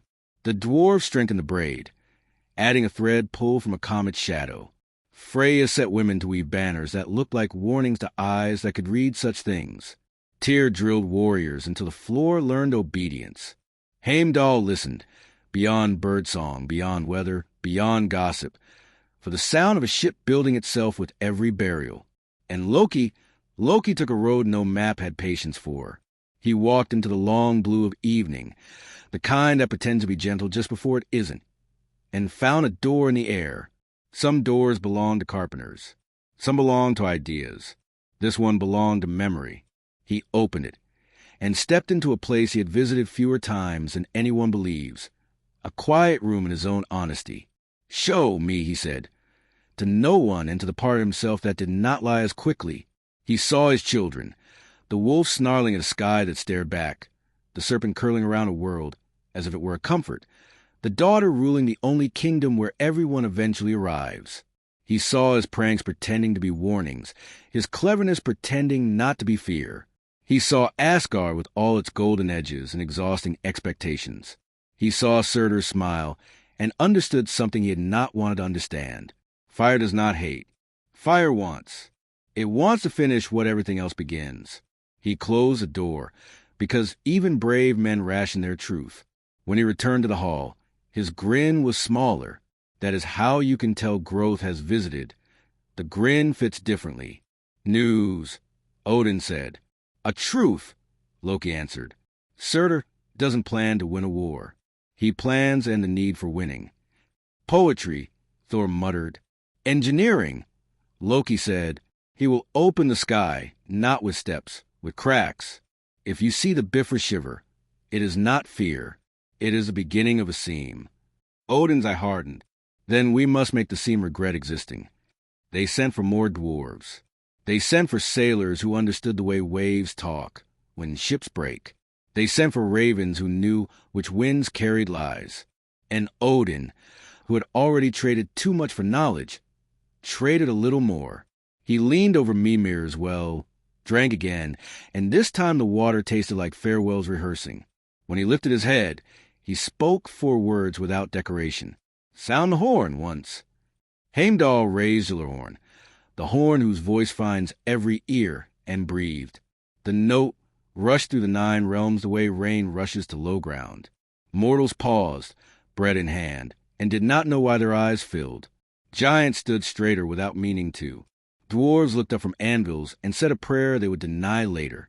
In Hell's Hall, even the quiet sat up. It was not the call to final battle. Not yet. It was a call that says, remember how to stand together. Thor squared his shoulders. Freya nodded once, which for her is a speech. Tyr rested his good hand on the hilt of the sword that had stopped doubting. Frigg looked toward a place that was not a place, a mother's glance for a son who still shone far below, and whispered a promise to no one time would admit. Loki stood at the edge of the hall, the way men stand at cliffs and talk to wind, and said to himself what he could not say aloud. When the door opens, choose better. Night came, but it did not bring cool. Stars tried, failed, tried again. The dwarves' braid hummed like a string drawn back and waiting. The sea exhaled once, and the breath tasted of iron. Far off, in a harbor no chart would confess, a ship scraped against a dock made of doubt. It was larger than yesterday. It would be larger tomorrow. And in Muspelheim, Surtur lifted his sword, the way the sun lifts itself, and whispered an old vow to a new hour. The bridge glimmered. The horn slept. Asgard waited. Not quietly, not loudly, like a heart between beats. Because the first crack, when it came, did not come from the fire. It came from the ice.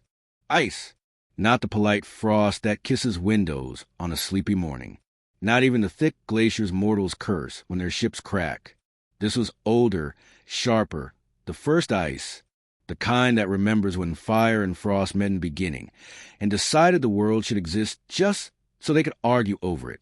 It came crawling down from Jotunheim, whispering across rivers, climbing mountains, stiffening breath. Farmers in Midgard woke to find entire villages locked in stillness, animals frozen mid-step, wells hardened into mirrors. The air itself grew brittle. And in Asgard, where torches had lately burned too hot, the sudden chill was not a relief. It was a threat. Odin stood at the high balcony, cloak whipping in the freezing wind, and muttered the words no one wanted to hear. Fire has found its partner. Yes, while Muspelheim sharpened its sword, Jotunheim sent its winter as an answer. And together, well, you can guess. Fire burns, ice cracks, but both break. Thor slammed Mjolnir on the balcony rail, sparks sputtering against the frost already crawling across it. Let them come together, he growled. I'll smash both. You'll smash one, Loki muttered, arms wrapped tight against the cold. The other will smash you back. Then I'll smash again, Thor replied. Loki rolled his eyes. Wonderful strategy. Repeat until frozen or charred. But even he, the trickster, felt unease coil in his chest. His children were already moving, wolf-bound, serpent-waiting, hell reigning below. Now the realms themselves were choosing sides. And if Surtur and the frost giants shook hands, the 9 realms would be the table they signed on. The council gathered, breath fogging, voices sharp with urgency. Freya's jewels dimmed as the cold gnawed at their shine. Tyr clenched his fist until blood ran, just to prove warmth still existed. Heimdall closed his eyes, listening not to Asgard but beyond, to the rhythm of armies marching where mortals could not see. They will not wait much longer. Heimdall said, frost meets flame, and when they do, the bridge will be the first to test its loyalty. Odin spoke, and the words struck like axes. Then we hold the bridge. Silence followed, not fear, not protest, only the realization that this was no longer delay. This was appointment. Thor's grin cracked the silence. At last! Freya's frown tried to erase it. At last what? At last the world burns. At last it matters, Thor said simply. The armies of Asgard gathered. Shields lined the bridge like scales of one great beast. Spears glittered, sword hummed, and every helm shone like dawn refusing surrender. Songs rose, war songs, fierce and shaking. Even Loki found himself humming. Though it was a tune no one else knew, the dwarves returned, carrying strange weapons that glowed with secrets. If fire crosses, strike here, Brokkr told Thor, pointing to a seam invisible to mortal eyes. If ice, strike here, Eitri added. Thor nodded, though truthfully, he planned to strike everywhere. Odin moved among them, saying little. He did not promise victory. He promised necessity. And necessity is sometimes stronger than hope. Then the sky tore. On one horizon, flames surged, red and merciless, Surtur's blade carving light from air. On the other, ice cracked the heavens, jagged spears of white-blue tearing down. And both forces surged toward the same bridge. Heimdall lifted Gyllenhaal, and this time he did not play rehearsal. He blew with lungs that had waited since the first star flickered. The horn's cry split the 9 realms, loud enough to wake the dead, sharp enough to frighten the living, true enough to remind the gods that waiting was over. Ragnarok had arrived. The clash was instant. Fire roaring, ice biting, Asgard bracing between. Thor leapt first, Mjolnir blazing, smashing into front line of flame-born warriors. They scattered like sparks, only to gather again.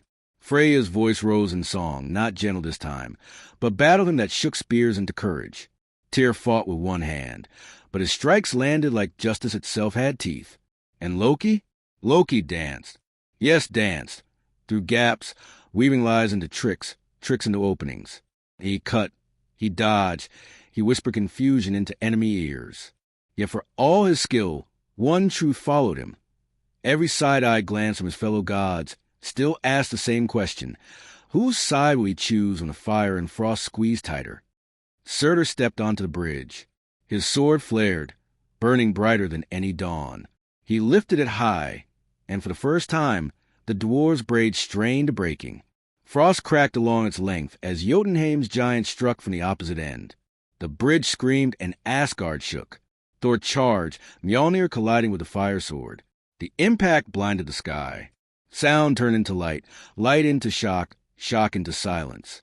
For a heartbeat, all 9 realms held their breath. Then came the roar. Surtur laughed. Ice bellowed. Thor pressed. And the bridge began to split beneath their feet. Odin shouted across the chaos. Hold. But even he knew holding was no longer enough. The end was not approaching. It was here. Hell's gates yawned open below, sending armies of the dead marching upward. Naglfar, the ship of nails, finally lifted from harbor's shadows, sails blacker than grief, prow cutting toward the battle. Fenrir strained at his bonds until mountains trembled. The serpent stirred, coils shifting beneath seas that forgot how to hide him. And Loki felt the weight of all of it press against his chest. His children, his choices, his laughter that always came too early, his lies that always cut too deep. He looked at Thor, at Odin, at Asgard itself, and whispered to no one but himself. Choose better. The battle for the bridge would decide not victory, but how the world ended. Fire advanced. Ice pressed. The dead marched. The wolf howled. The serpent rose. And the sky itself waited, ready to break. If you've ever tried to stand between 2 angry bonfires, while the floor turns to glass under your feet, you have a faint idea what the Biffers felt when fire and ice chose it as their favorite argument. It didn't just shine, it sang, the kind of high, aching song bridges make when they're deciding whether to be brave or break. Surtur advanced, soared a sunrise that refused to end. From the other horizon, frost giants march in ranks that look like glaciers learning to walk. Between them, Asgard, pretending calm, composing its face the way kings do when the guests are already at the door and the kitchen caught fire. Thor met the fire first, obviously, because patience still didn't cover his eyes. He struck, and each blow split flame into smaller angers that tried to be men. They failed, but they tried spectacularly. Mjolnir hummed like a forge singing a victory song. Sparks flew. Some died, some became new enemies, and Thor laughed the kind of laugh that makes thunderstorms feel underdressed. From the frost line, a giant stepped forward wearing a crown of knives that never stopped melting. Every drip hit the bridge and froze midair, a veil of glittering points. He lifted a spear the length of a promise and hurled it at Thor. It should have skewered a mountain. Thor swatted it aside as if refusing a second dessert. "Take a number," he growled, and then, because he is Thor, "and bring friends." He had more friends than he wanted. Fire leapt, ice closed, and the first rank of Einarjar, the chosen dead who once trained for exactly this day, crashed into the enemy with the kind of enthusiasm that only men who had already died could afford. Tyr led them, one hand, all-purpose, and his voice turned the clatter of armor into time's drum. Freya moved like a vow. Where she walked, courage stood taller. Her song did not soothe, it sharpened.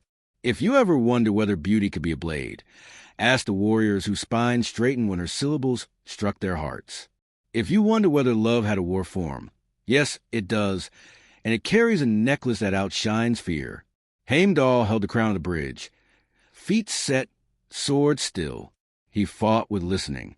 It sounded impossible until you remember every battle is noise first, victory second. He heard a weak seam in the frost rank, turned his head, and 3 captains moved there without a word. He heard a hot surge in the fire rank, lifted his chin, and 6 shields tilted to make heat remember manners. That is how you survive when both ends of the world think you are furniture. And Odin did not waste breath. He moved like a sentence that knows the verb it wants. Spear in hand, eye bright with too much knowledge, he struck where strikes mattered more than they looked, into gaps, into hearts, into moments that would have grown teeth if left alone.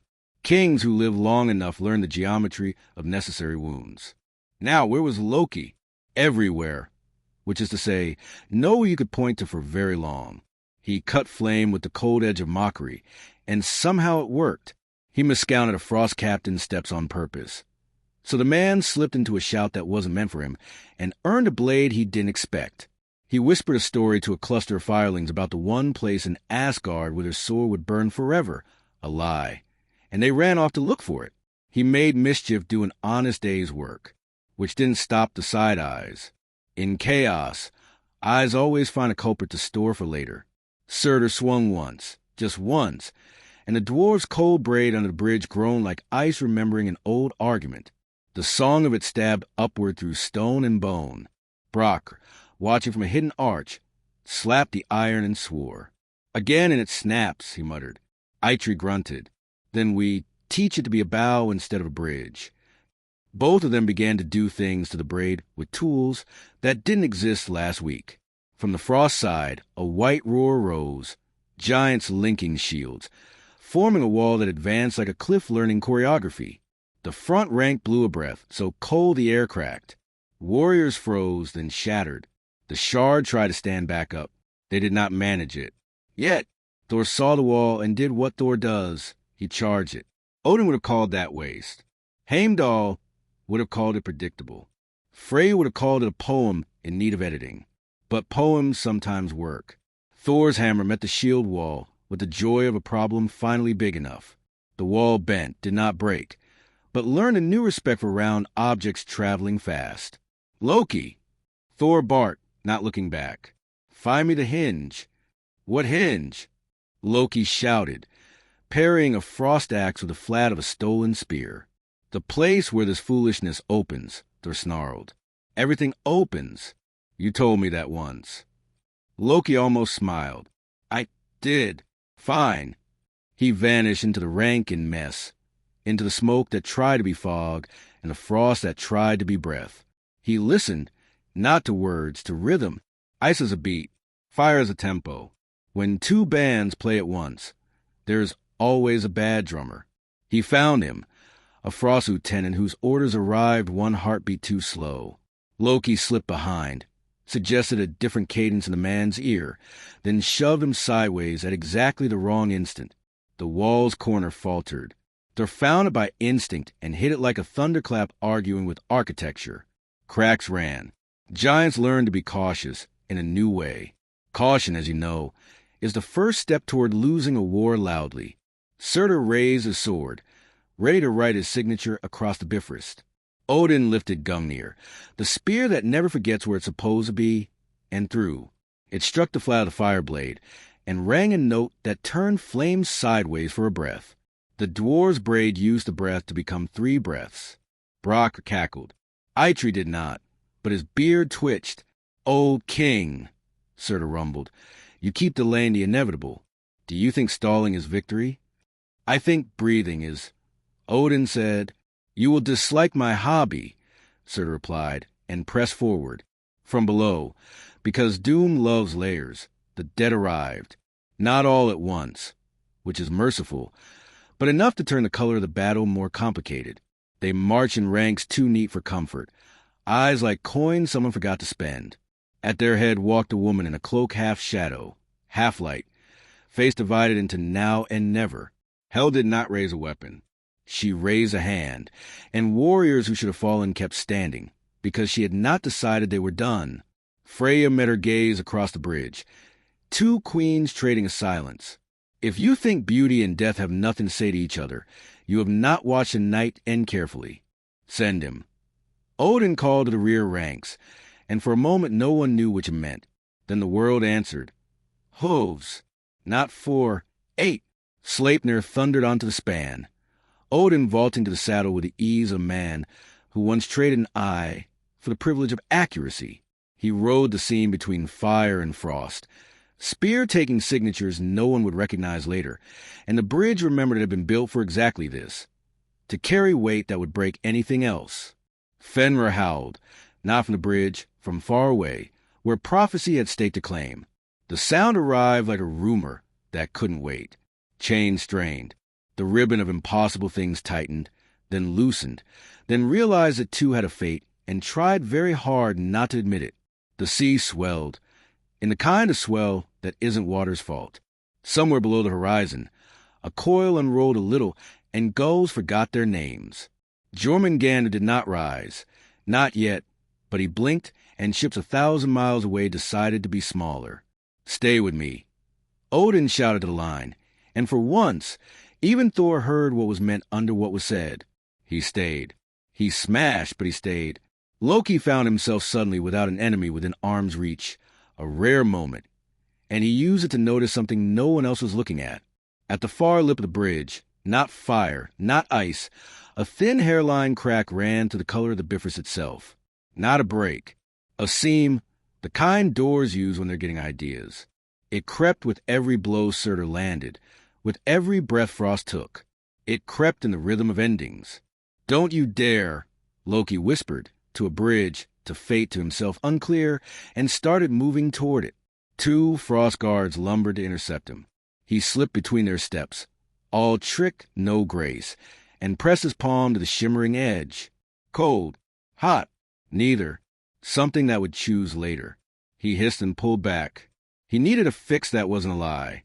Those are rare in his pocket, but not non-existent. He looked up, found Brocker's small, furious shape wrestling a tool into the braid. "I want a stitch," Loki shouted. "I wanted to think it was always whole." Brocker didn't even look. "Do something expensive." Loki winced. "Fine. Take my name." Brocker barked a laugh. "I already have 3 of yours. Bring me a better currency." "What else do I have?" Loki snapped. "Secrets. Eitri called from under the span. Good ones." Loki closed his eyes for half a breath. When he opened them, they were older. "I broke Balder," he said, loud enough for the metal to hear, quiet enough for no heart to claim. "I made Hoder do it. I thought I could mend it. I could not. Bind that here." Brocker's hammer paused, then struck. The braid drank the confession like cold drinks heat.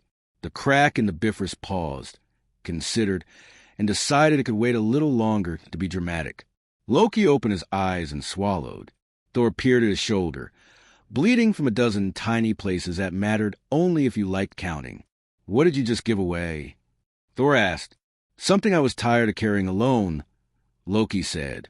Good. Thor grunted and smashed the fire captain into a memory. Hel reached the foot of the span and raised both hands. The dead halted. Their stillness was an accusation. She looked up at Odin.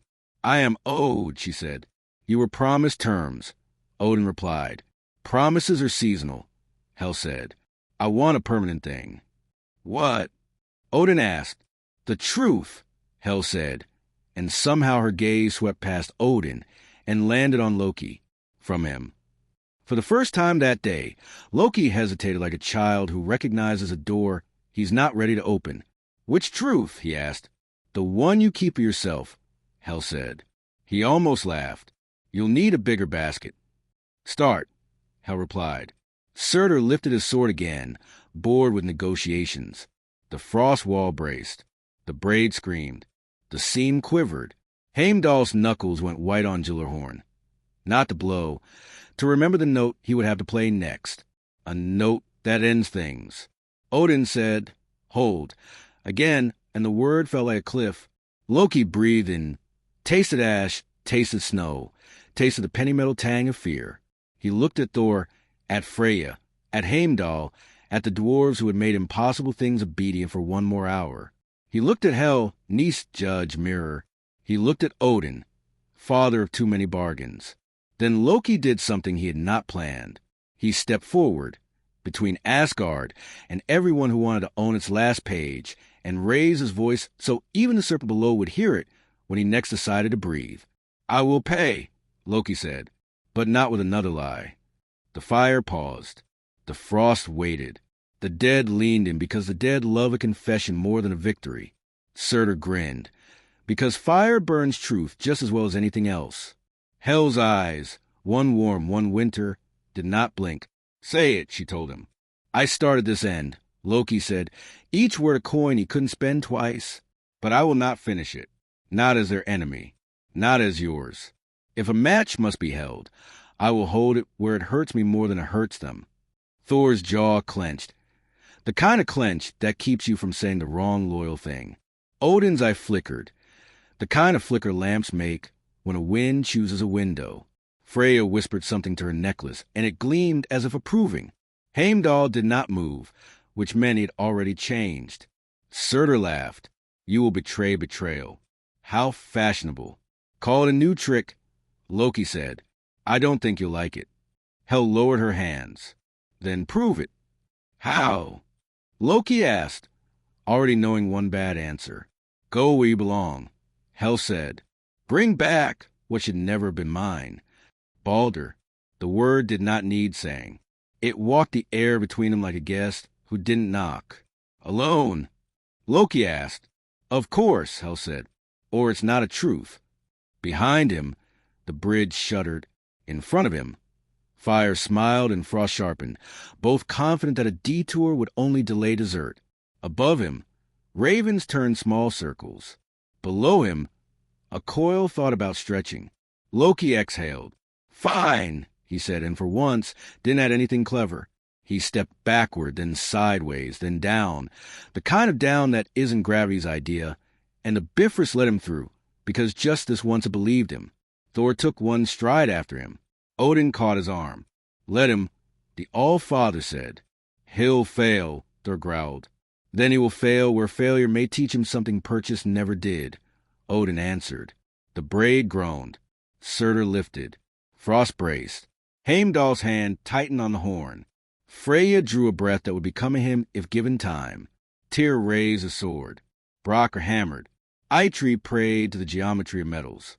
Hel turned, already measuring the weight of condition, and far below, a shining hall in a cold land lit one more lamp, as if expecting company.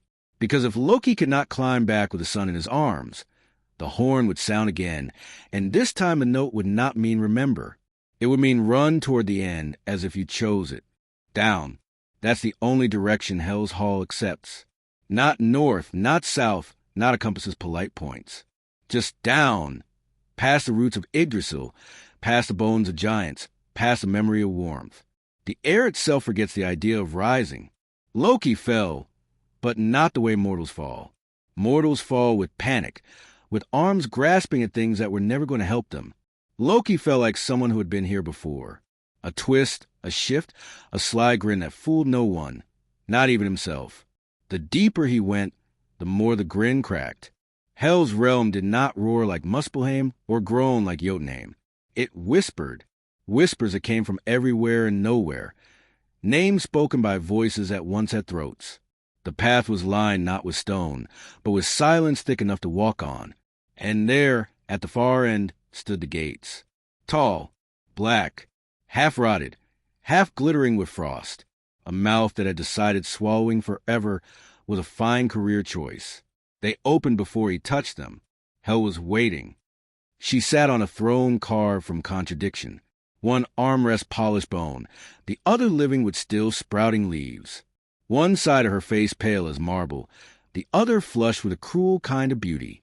Her cloak moved like two, whether sharing one body. "Uncle," she said. The word had no affection. "Daughter," Loki replied, "because habits die last. You come for him." "Yes." "Why?" Loki tilted his head, smiling thinly, "Because the world ends faster without him. And with him—" Hell asked. "The world still ends," Loki said, "but maybe it remembers to start again." Hell studied him with eyes that measured worth the way scales measure weight. "You killed him." "I arranged the accident," Loki corrected. "You killed him," she repeated. Loki exhaled. "Yes." Hell's gaze softened in a way that was worse than anger. "Do you think confession is currency here? I think it's all I have left to spend."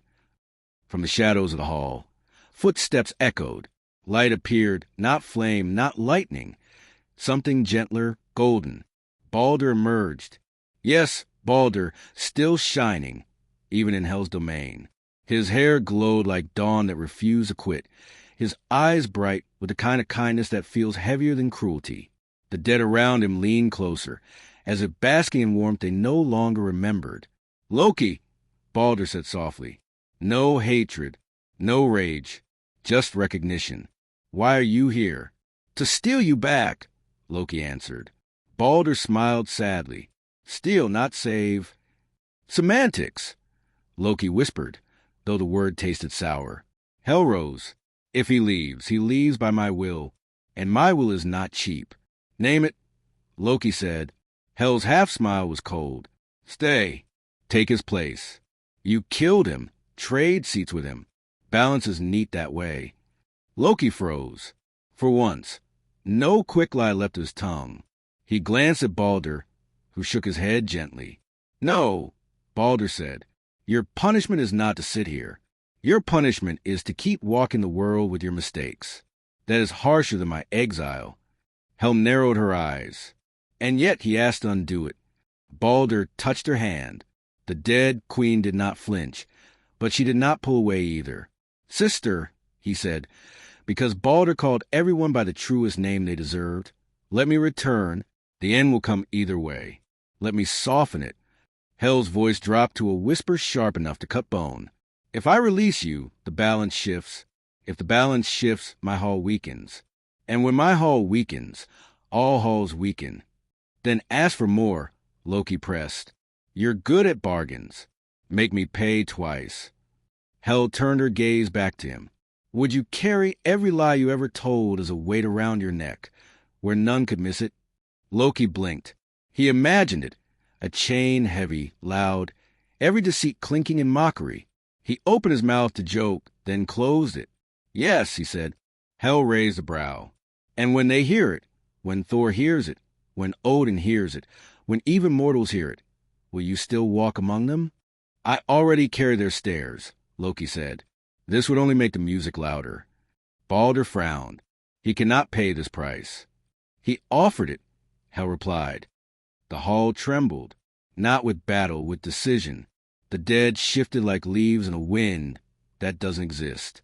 Somewhere above, the bridge cracked again under Surtur's sword. Somewhere below, Jormungandr turned in his sleep.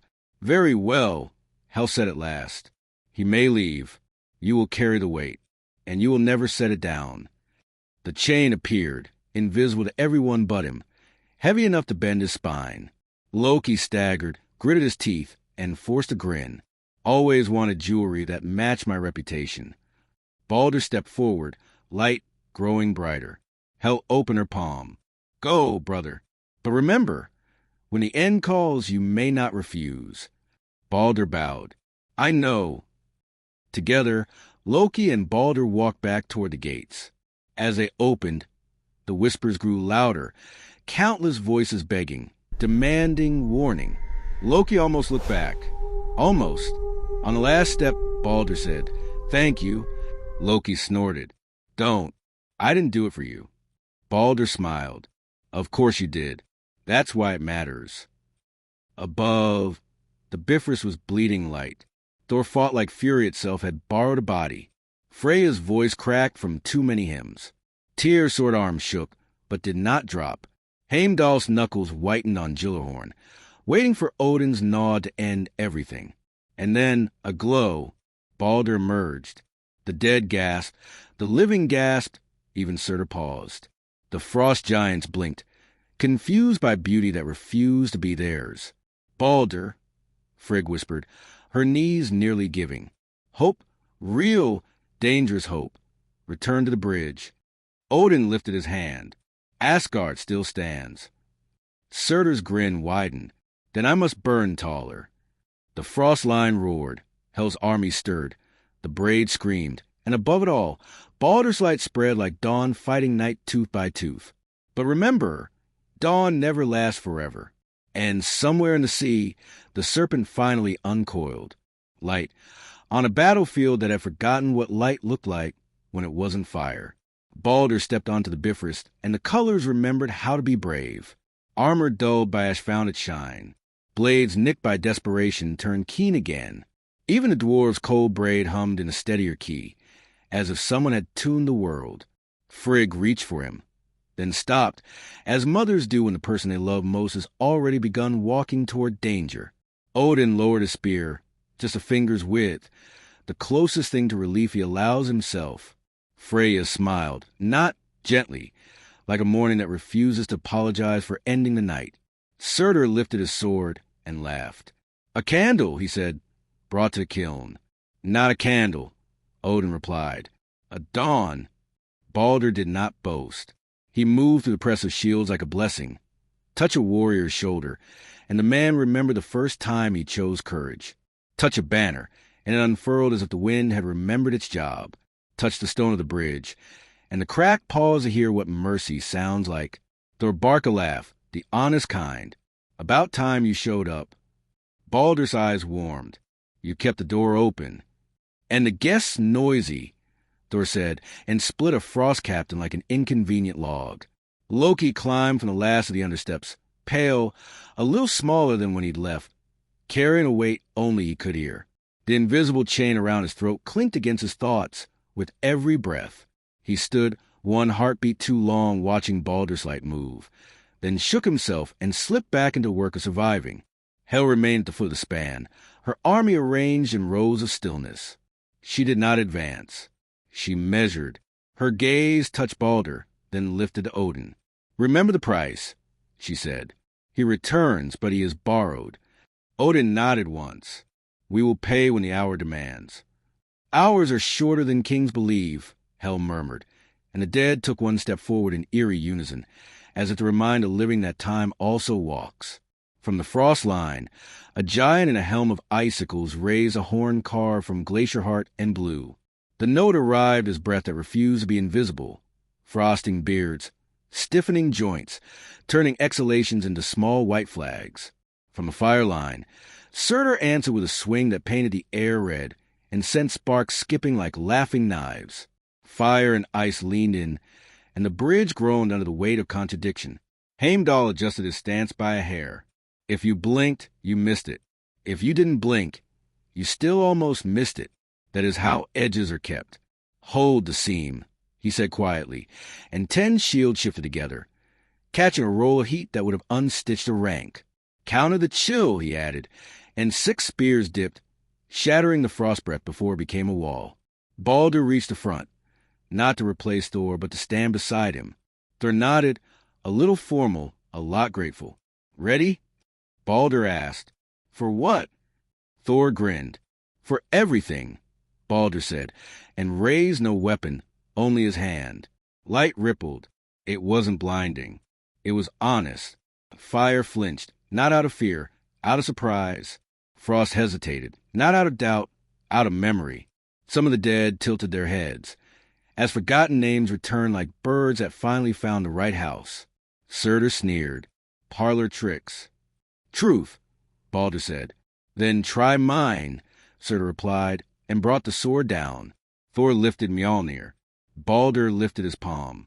The blow slammed into both, thunder and dawn locking arms, and for a breath the blade stalled. The bridge shook, cracks spidering outward, then stopping as if ashamed. Odin threw Gungnir past Surtur's ear. Not to wound, to measure. The spear returned to his hand, as if the air were an obedient road. He grows, Odin said under his breath. Then so must we, Freya answered, and her voice rose into a battle hymn that braided itself through Baldur's light. Warriors who had spent themselves found a second purse. Those who had broken in 3 breaths lasted 30. And then the sea stood up. No, not literally, but close enough. The horizon swelled. The Waylung swelled before an oath. Waves slowed not by calm, by weight. Ships far below and Midgard rose on shoulders taller than they had any right to know. Birds forgot how wings work and coasted on memory alone. Jormungandr uncoiled. Not completely, not yet, but enough for the world to feel the idea of his size. The line of the ocean's back bulged, a hill where there should be flatness. Currents fled. Tides held their breath. The serpent's golden eyes blinked once, and men on 3 continents fell to their knees without knowing why. Thor turned. Every line of him a vow. He wakes. Loki felt his throat tighten under the invisible chain. Pride and dread wrestled in his chest. The kind of wrestling where both wrestlers win and you lose. Not fully, he said, but enough. Enough for what? Thor asked. For you? Loki said. For later. Baldur's light flickered, not with weakness, with attention. If the sea rises, our end comes from 2 fronts, he said. We cannot split too thin. We won't, Odin replied. We will bend. He said it like an order. It sounded like a plan, remembering it was also a prayer. Heimdall tilted his head, listening beyond sound. Naglfar approaches, he said. The ship of nails is under sail.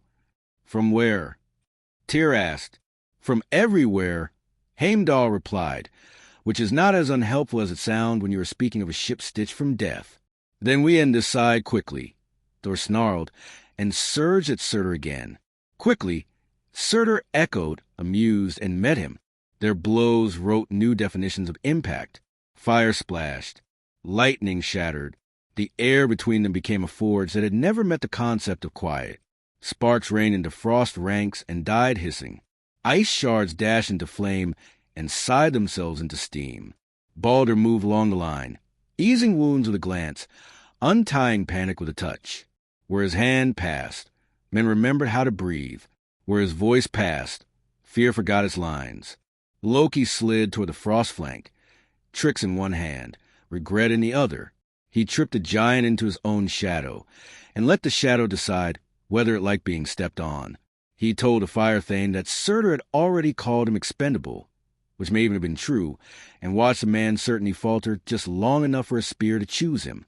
He bled usefulness, which is a better color than guilt, though not by much. Hel's army pressed, then paused at a gesture. She watched Asgard with professional's eye. Balance, she said softly, to herself, to the wind, to the arithmetic of endings. Do not be greedy. Not yet. The dwarves worked their braid as if the bridge's life were a blade still on the anvil. Brock hammered a rhythm that taught metal patience. Eitri whispered heat out of places that had started to enjoy it too much. Sindri chalked runes that erased cracks by convincing them they were part of the design. Hold. Heimdall called, and the line held. Advance. Odin called, and it advanced. Breathe. Freya sang, and they breathed. The sea's back arched again. Higher. Foam peeled away in long white streamers, as if the ocean were combing its hair. A mouth broke the surface a mile wide, fangs glistening with the taste of old storms. Jormungandr hissed, and Midgard answered with thunder not born from clouds. Thor heard it in his bones. He stepped back from Surtur, eyes fixed on the horizon. The Fire King laughed. "Go," Surtur said. "Chase your doom." Thor didn't answer Surtur. He looked at Odin, the one I studied sun, serpent, sky, and nodded once. "Take the giant's boat," Odin said. "The sea owes us nothing, but it does not know how to refuse a hammer." "Loki," Thor barked, and the trickster was there before he finished the second syllable, because some names are doors, and he knows how to walk through doors. "You come." "Of course," Loki said, the chain around his throat chiming its private little music. "Freya," Odin called, "you hold the seam with Heimdall. Tyr the left flank. Brock Eitri keep the bridge singing." "And me?" Balder asked. Odin's jaw tightened. "You go where fear is thickest." Balder nodded and turned toward the deadline, toward Hel, toward the place in the battle where mercy is most likely to be mistaken for weakness and therefore most needed. Thor leapt, not into the sea, not yet, but toward a frost longship seized from giants who suddenly remembered they had elsewhere to be. He tore its mast free to make room for his temper and slammed Mjolnir against the prow. "Row," he said. "There are no oars," Loki pointed out. Thor planted his feet and pulled the boat forward with the hammer's thunder, each strike a shove against the water. The ship lurched, then skimmed, then flew in a way boats fly, when they forget they're supposed to argue with physics. Loki leaned into the bow, hair snapping, eyes fixed on the lifting horizon where his sun's curve drew a new map. "Talk to him," Thor said, "not nicely." "I always do," Loki answered. "He rarely listens." "Try," Thor growled. "I am," Loki said, "to you." Back on the bridge, Surtur pressed. The braid shrieked. Frost laughed in brittle syllables. Hel lifted one hand, and 1,000 feet of silence marched forward. Heimdall judged distances that would maim other men's minds. Freya sang until stone learned courage. Odin planted a spear and drew a line in the air that meant more than any line on ground ever could. The longship hit the first swell, rode up, hung for a breath at the top of something that should not have had a top, then plunged down the serpent's shoulder as if descending a hill that belonged in a giant's childhood. Salt burst around them, the taste of old beginnings. Jormungandr's head rose, taller than towers, wide enough to make the boat believe in humility. The serpent's eyes found Thor, found Loki, found the smallness of things that still dare. Thor lifted Mjolnir. "Brother of seas," he shouted, "face me!" Loki stood, chain hot now, as if truth can heat itself, and lifted his empty hands. "Son," he called, and the word did not crack his throat, though it could have. "Listen." The serpent's jaw opened, darkness within, old as the first night, lined with knives that had never needed sharpening. The hiss was a wind that could peel bark from worlds. "Now!" Thor asked, muscles asking too. "Wait," Loki said, and for once, Thor did, because somewhere in that endless hiss, beneath poison and rage, Loki heard something else. Not a word, a memory, a coil around a smaller hand, a promise made by a father who meant it for 5 breaths before he ruined it with 10 new choices. Loki closed his eyes, which is a ridiculous thing to do in front of a world serpent, and said the only sentence that might move a monster raised by prophecy. "I will stand with you when the end arrives, if you let me stand against you now." The serpent's head tilted, a mountain deciding whether it likes the angle of cloud. Thor whispered, "What did you just promise?" "The truth," Loki said, "the kind that hurts both ways." Jormungandr's eyes narrowed, then widened, then the jaw snapped shut with sound that turned fish to memory for leagues. The head drew back, not retreat, appraisal. "Strike," Thor asked. "Not yet," Loki replied, jaw tight. He's choosing which promise to believe. The sea heaved. The longship lurched sideways. The horizon tilted like a saucer in a careless hand. Behind them, Asgard blazed, bridge screaming, fire laughing, frost biting, the dead marching to a drum only hell could hear. In front of them, the serpent lowered, not to attack, to meet. Choose, Loki whispered to his son, to himself, to a world that had never once asked permission before continuing. Jormungandr opened his mouth again, not in a hiss this time, in a sound like rocks grinding into a word. Thor raised the hammer. Loki didn't move. Jormungandr's sound rolled over the sea, not a hiss, not a roar, not even thunder. It was a memory pretending to be noise. Sailors in far-off villages woke screaming, salt on their tongues, certain they had drowned in someone else's dream. The serpent's head lowered, golden eyes filling the sky above Thor's ship. Its breath poured across the waves, sour, burning, alive with poisons that forgot they were supposed to kill slowly. The longship's board began to smoke. Thor planted his feet. I have waited for this. Loki gripped the rail, the invisible chain at his throat tightening like a hand that belonged to fate. Then wait one heartbeat longer. But Thor did not wait. He swung Mjolnir. Lightning leapt, brighter than noon, and smashed into the serpent's brow. The crack resounded across the 9 realms. The sea split, waves rearing like terrified giants. Jormungandr reeled back, not destroyed, not broken, but annoyed in a way that made whole continents shiver. Thor roared, raising the hammer again. Once more, and the sea will give me its crown. Loki shouted, No! The word cut the air sharper than any blade. Thor hesitated, which for Thor is the loudest sign of trust he can give. Jormungandr did not attack. He regarded them, immense and silent, jaw tight, eyes unreadable. Then, slowly, terribly, he sank. Coils rolled beneath the surface, waves collapsing like exhausted lungs. The ocean swallowed him, and silence fell, heavier than sound. Thor lowered the hammer, chest heaving. He fled. No, Loki said. He waited. He chose to remember me. Thor spat into the sea. When next he rises, he will not hesitate. And when next he rises, Loki murmured, Neither will I. Back on the Bifrost, no one had time to savor this fragile pause. Surtur swung again, and the dwarf's braid shrieked like a dying animal. Brokkr hammered until his palms bled. Eitri chewed his beard like it owed him money. Sindri muttered runes that fought frost with logic and fire with stubbornness.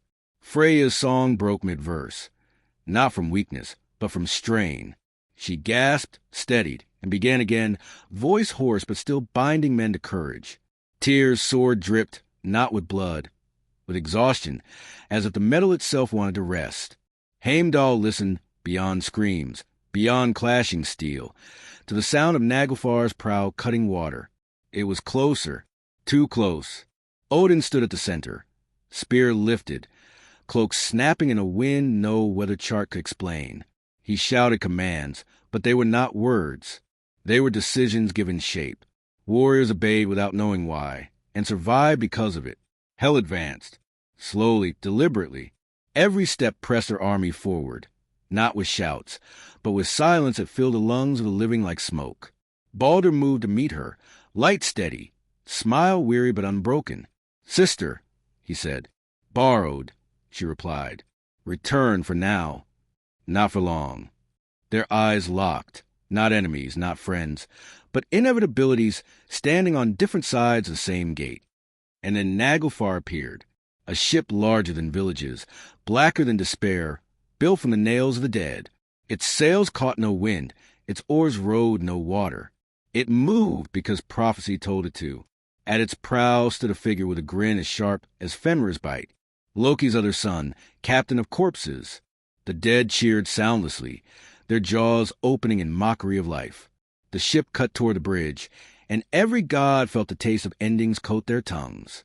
Heimdall raised the horn. The note he blew this time was not rehearsal. It was alarm, the kind of sound that makes roots remember they are temporary. The 9 realms shook. Surtur laughed.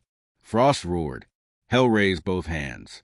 The dead surged, and Asgard braced. Thor and Loki returned on the longship, waves spitting them back onto the battle. Thor leapt first, hammer blazing, landing with a kind of impact that convinces Earth to check its insurance. Loki followed, hair wet, eyes dark, chain humming.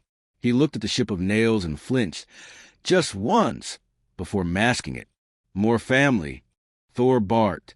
Don't, Loki hissed. Baldur's light flickered brighter at their arrival, enough to push the dead one step back. Freya staggered with relief. Tyr lifted his chin, refusing to let hope taste like surrender. Odin raised a spear. This is it, he said. The storm has gathered all its guests.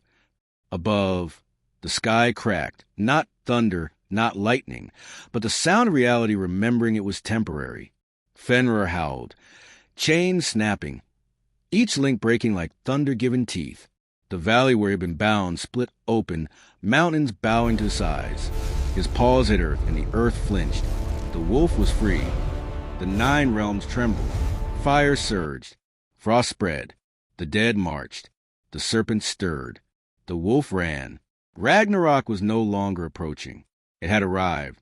And somewhere between hammer and fong, flame and frost, light and shadow, Loki touched the chain in his throat and whispered, too quietly for anyone else to hear, choose better. The sound of chains breaking is ugly. Iron screams, stone cracks, and the air itself forgets which way it was supposed to move. But when Fenrir's bond snapped, it was worse. It was the sound of prophecy keeping an appointment, the ribbon of impossible things, forged from cat footsteps and fish breaths, had held longer than anyone believed it could. But even impossibility has an expiration date. One link at the jaw, one link at the paw, then all at once the wolf was free. Fenrir stretched, not the stretch of an animal after sleep, the stretch of doom testing its new wings. His back arched, brushing the mountains down like tall grass. His jaws opened, and the horizon leaned backward to avoid being bitten. His eyes glowed, not with rage, not even with hunger, but with certainty. He looked at the sky, at the sun, at Odin, and he ran. The ground broke under his stride. Forests flattened. Rivers split. Villages in Midgard crumbled as if pressed by an invisible hand. Mortals screamed, prayed, cursed. None of it mattered. Fenrir's paws landed like arguments that didn't need answering. On the Bifrost, the gods heard it before they saw him. The rhythm of the earth forgetting stability. The bridge itself shivered, light bending at his approach. Even Surtur paused his laughter. Even Hel tilted her head. Heimdall whispered, for once, not a command, just a truth. He comes. Thor braced, hammer ready, but Odin raised a hand. No, he said, this is mine. The words cut to the roar of battle, silencing gods who would never admit to fear. They all knew the prophecy. Fenrir would kill Odin. Everyone had rehearsed denial. No one had believed it would feel like this, like a page turning too loudly. Fenrir reached the bridge. His jaws opened, wide enough to swallow the span and the sea beneath. Soldiers scattered, some crushed, others flung into fire or frost. His breath rolled over them, foul heavy, tasting of every grave ever dug. Thor shouted, let me strike first. Odin's voice thundered back, you will have your foe. This one is mine. Loki froze. Of all the moments to run, this should have been it. But he didn't. He stood, chest heaving, chain burning against his throat. Watching his son, not Jormungandr, not Hel, but Fenrir, the child who had grown too fast, too dangerous, too inevitable. Loki whispered, my boy. Then louder, father. But Odin did not turn. The All-Father rode Sleipnir forward. 8 hooves pounded against the Bifrost, each strike echoing like judgment. Gungnir gleamed in his hand. His cloak streamed like a final banner. He was not running to survive. He was running to meet an ending he had memorized. The wolf and the rider collided. Fenrir snapped, teeth closing around the sky itself. Odin thrust his spear, driving it into the beast's maw. The bridge shook. The dwarves' braids screamed. The armies halted. Even Surtur and the frost giants paused their slaughter, because some duels are so large they erase the rest of the stage. Fenrir howled. The sound ripped clouds into shreds. Odin shouted, not words, but a roar that matched the beast's fury. Gungnir struck again and again, each thrust aimed for the heart of inevitability. But prophecy does not bleed easily. Fenrir lunged, jaws closing around Odin, lifting him, shaking him like prey. The All-Father struck once more, spear blazing, eye burning with 1,000 secrets. For a heartbeat, it looked as if he might win. Then the jaws closed. The scream that tore across Asgard was not Odin's. It was the world's. Thor bellowed, fury exploding from his chest. "Father!" He charged, but Heimdall blocked him with a single hand. "No," the watchman said. "Your hour has another name." Freya's song faltered into silence. Tyr dropped to one knee, sword trembling. Baldur's light dimmed, flickering with grief. Loki stumbled forward, eyes wide, lips moving but unable to form a word. The chain around his throat weighed double, triple, pulling him down. Fenrir stood triumphant, blood dripping from his fangs, eyes blazing like twin suns gone wrong. He threw Odin's body aside, as if discarding the last illusion of order. The All-Father fell, cloak torn, spear still clutched in his hand. Silence followed, heavier than thunder. The prophecy had kept its promise. Odin was dead. But death is not the end of the story, especially not here. Thor roared, lifting Mjolnir high. Lightning crowned him. "Then I will end the wolf." The serpent stirred in the sea. Surtur lifted his sword. Hell's army surged. The frost wall closed in. The ship of nails scraped against the bridge. Everything moved at once. And Loki whispered, not to anyone, but to himself, to the weight he carried, to the lie that refused to be forgotten. Choose better. Thor moved first. Of course he did, with a roar that made the air remember how to shake. Mjolnir rose high, not just a weapon now, but a vow. Yet before he could bring it down upon the wolf, another figure leapt from the flank. Tall, silent, eyes unblinking. Vidar, Odin's son, the quiet one. If Thor is thunder, Vidar is a pause between thunderclaps, where decisions wait. While others boasted and brawled, he trained.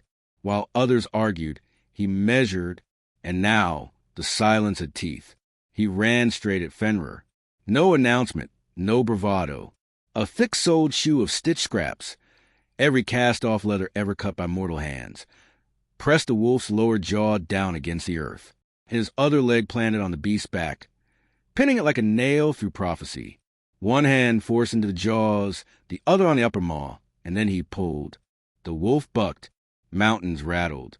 Stars blinked nervously. But Vidar did not yield. He pulled, wider, wider, until impossible remembered it could be done. With a crack like the first tree breaking under the first storm, the jaws of Fenrir split.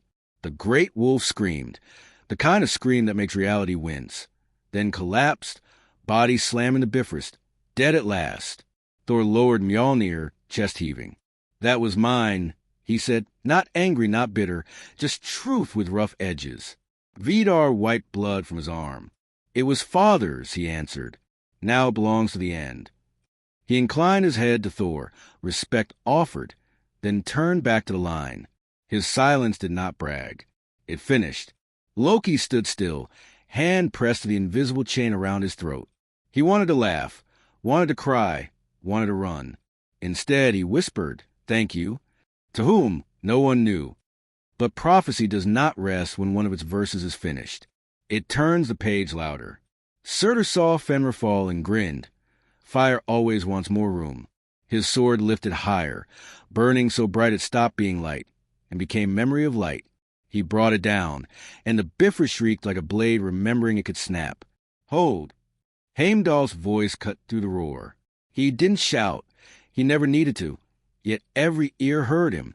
Beneath the bridge, the dwarves scrambled, their braid of impossible metals thrumming like a harp made of glaciers. Brokkr hammered until his palms split.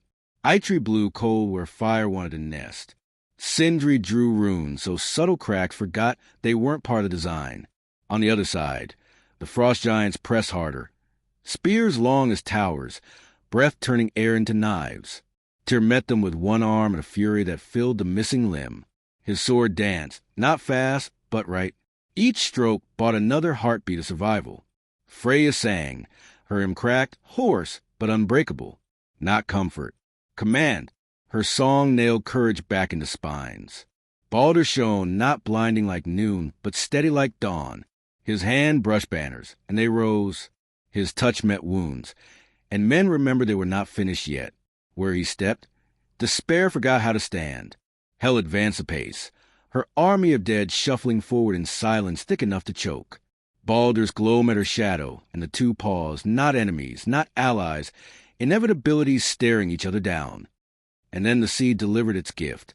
Naglfar, the ship of nails, vast, grotesque, blacker than absence, its hull scraped forward, sails swollen with no wind, crewed by the silent multitude of the restless dead.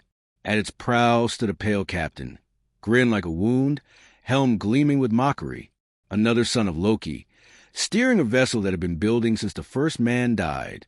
The sound of it, not with creaking, not ropes straining, but nails grinding, it made every living creature thirsty for water they couldn't drink. Heimdall raised her horn. This time the note was not rehearsal. It was alarm, a cry that shook roots and made even Hell's army turn their heads. The 9 realms shuddered beneath it. Surtur laughed. Frost howled. Hell raised her hand. The dead surged, and the bridge trembled under everything at once.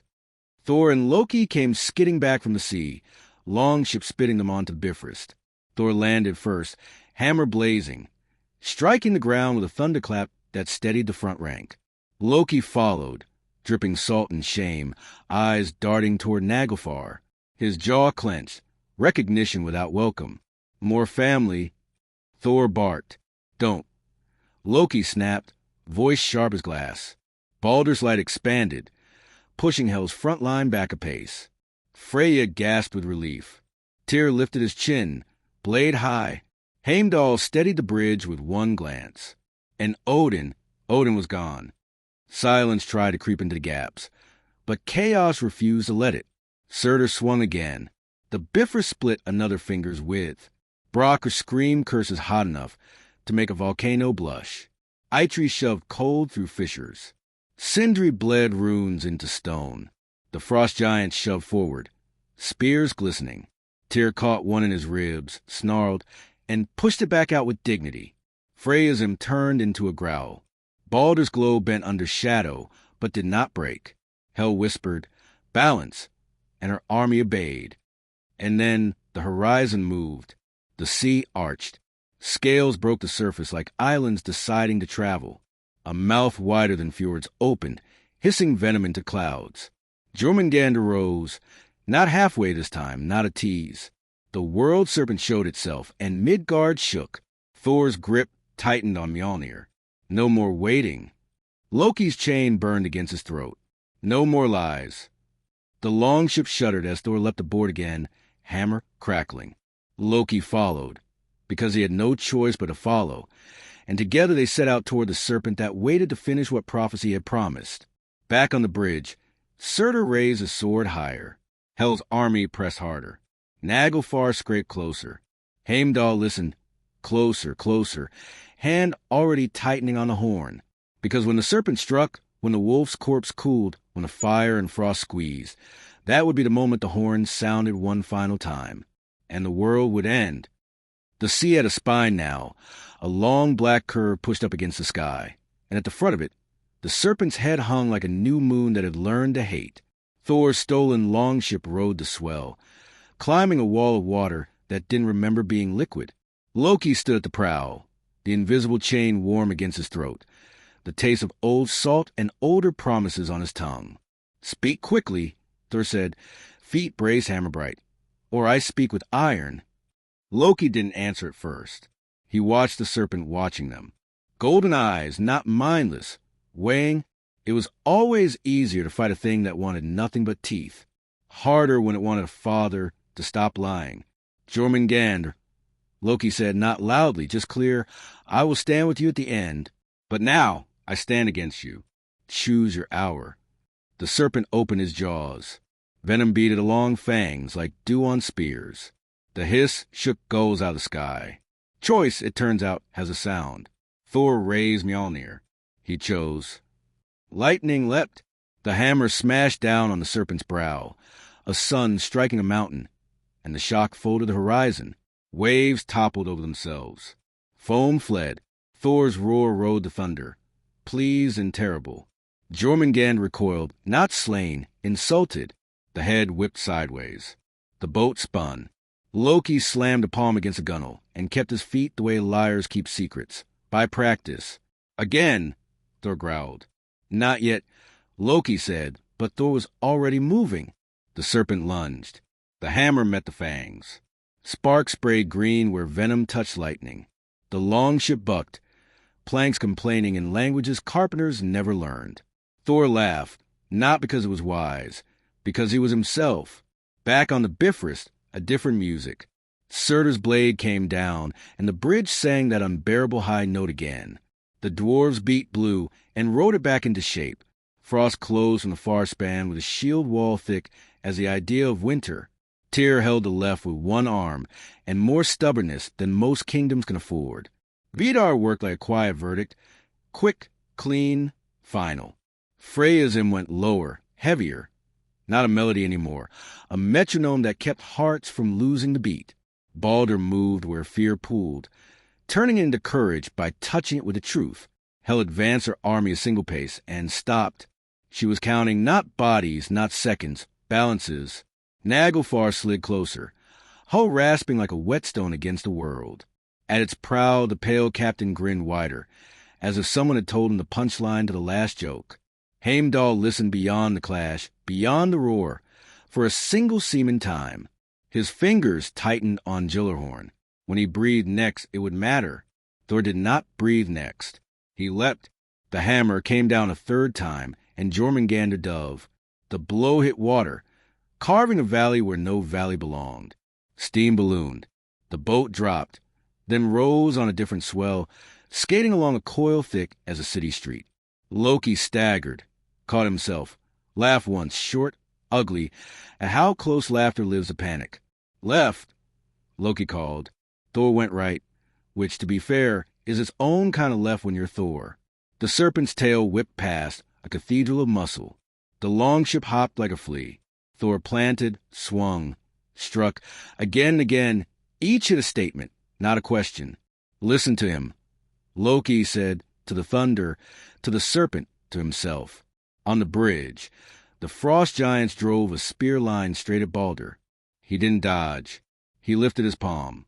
The spear slowed, not stopped by magic, by doubt. Could you really stab the thing that felt like morning? One heartbeat's hesitation is all a soldier needs. The Einar jar crashed into the spear line and turned it into regret. Hel saw it and smiled the way bankers smile when interest compounds. Borrowed, she reminded the air. Returned. Balder answered and pressed forward anyway. Surtur carved another scar in the sky. Heimdall stepped one pace to the left. That single pace denied Flame a lane it liked. Brokkr shouted approval, which sounds like more swearing. Eitri cold the seam shut. Sindri coaxed a crack into pretending to be decoration again. Thor wiped stinging spray from his eyes and squinted up the serpent's length. He tires, he asked. No, Loki said. He remembers. That is worse. Then we finish before memory decides, Thor replied, and spun the hammer in a circle that made the air ring like a bell losing patience. The serpent surged not forward, around. Coils rose on both sides, a canyon closing. The sea vanished beneath walls of scaled night. The longship shot into a corridor that ended in teeth. Down, Loki said. There is no down, Thor said. Then make one. Loki snapped. Thor lifted the hammer. He didn't aim at the head. He aimed at the water. He struck the sea so hard it remembered the beginning. The corridor collapsed inward, not on the ship, on the serpent's tongue. Jormungandr jerked back, more surprised and hurt. Surprise buys time. Thor grabbed it. Now, Loki said, and didn't mean Thor. He meant himself. He stepped to the prow, raised empty hands, and shouted over the noise, over the storm, over everything that claimed to be louder than truth. Son, hear me? No plea, no trick. Just a line between monsters who had the misfortune to share blood. Jormungandr's pupils narrowed. The hiss softened, one hair. Thor exhaled, one hair. The world held still, one hair. It was enough to see the promise. Loki had told him, I will stand with you when the end comes. The serpent was deciding whether now qualified. It didn't. Not yet. He withdrew. Not far. Coils sinking a spear's length deeper. A test pass, not the exam. Thor lifted the hammer for the next question. On the Bifrost, the frost wall finally reached the seam Freya, and Heimdall guarded. Spears jabbed into the crackling air. Hel's dead pressed behind. Their silence await. Surtur leaned, sword low. One more heave, and the bridge would stop remembering how to be proud. Heimdall said very softly, Now! Freya's song snapped from slow iron to bright flame. A sudden leap that set banners dancing as if wind had opinions. The Einarjar surged. Vidar stepped in front of Tyr without being asked. Balder threw his light like a net and pulled 50 men back from the edge of breaking. The dwarves clanged a chord the bridge liked. For a moment, only a moment, Asgard was taller again. Row, Thor said, though there were no oars. The hammer rowed. The boat leapt, skimming along the serpent's flank, toward the head, toward the mouth, toward the place where this has always been going. Too soon, Loki said, but Thor was a storm wearing a beard. The serpent struck. Not a feint, not a test. A bite, the kind that wants to end chapters. Thor vaulted, landed on the upper jaw, drove Mjolnir down, pinning it. The long ship slid under the lower fangs and shattered. Loki scrambled up the serpent's lip and clung there, small, absurd, necessary. Close it, Thor barked. Ask nicely, Loki said, because jokes are shields, and jammed both hands against a scale seam, whispering a line of old magic he'd stolen from a door that didn't like being opened. The jaw twitched. Not enough. The fangs closed around empty air. Thor roared in triumph. Too early, because the tongue whipped and the venom sprayed, and the god of thunder finally learned what poisons whisper courage when they meet it. Thor staggered, not down, back. Mjolnir slipped a finger's width in his grip. The serpent coiled for the finishing strike. Don't, Loki said to his son, to fate, to the weight around his neck.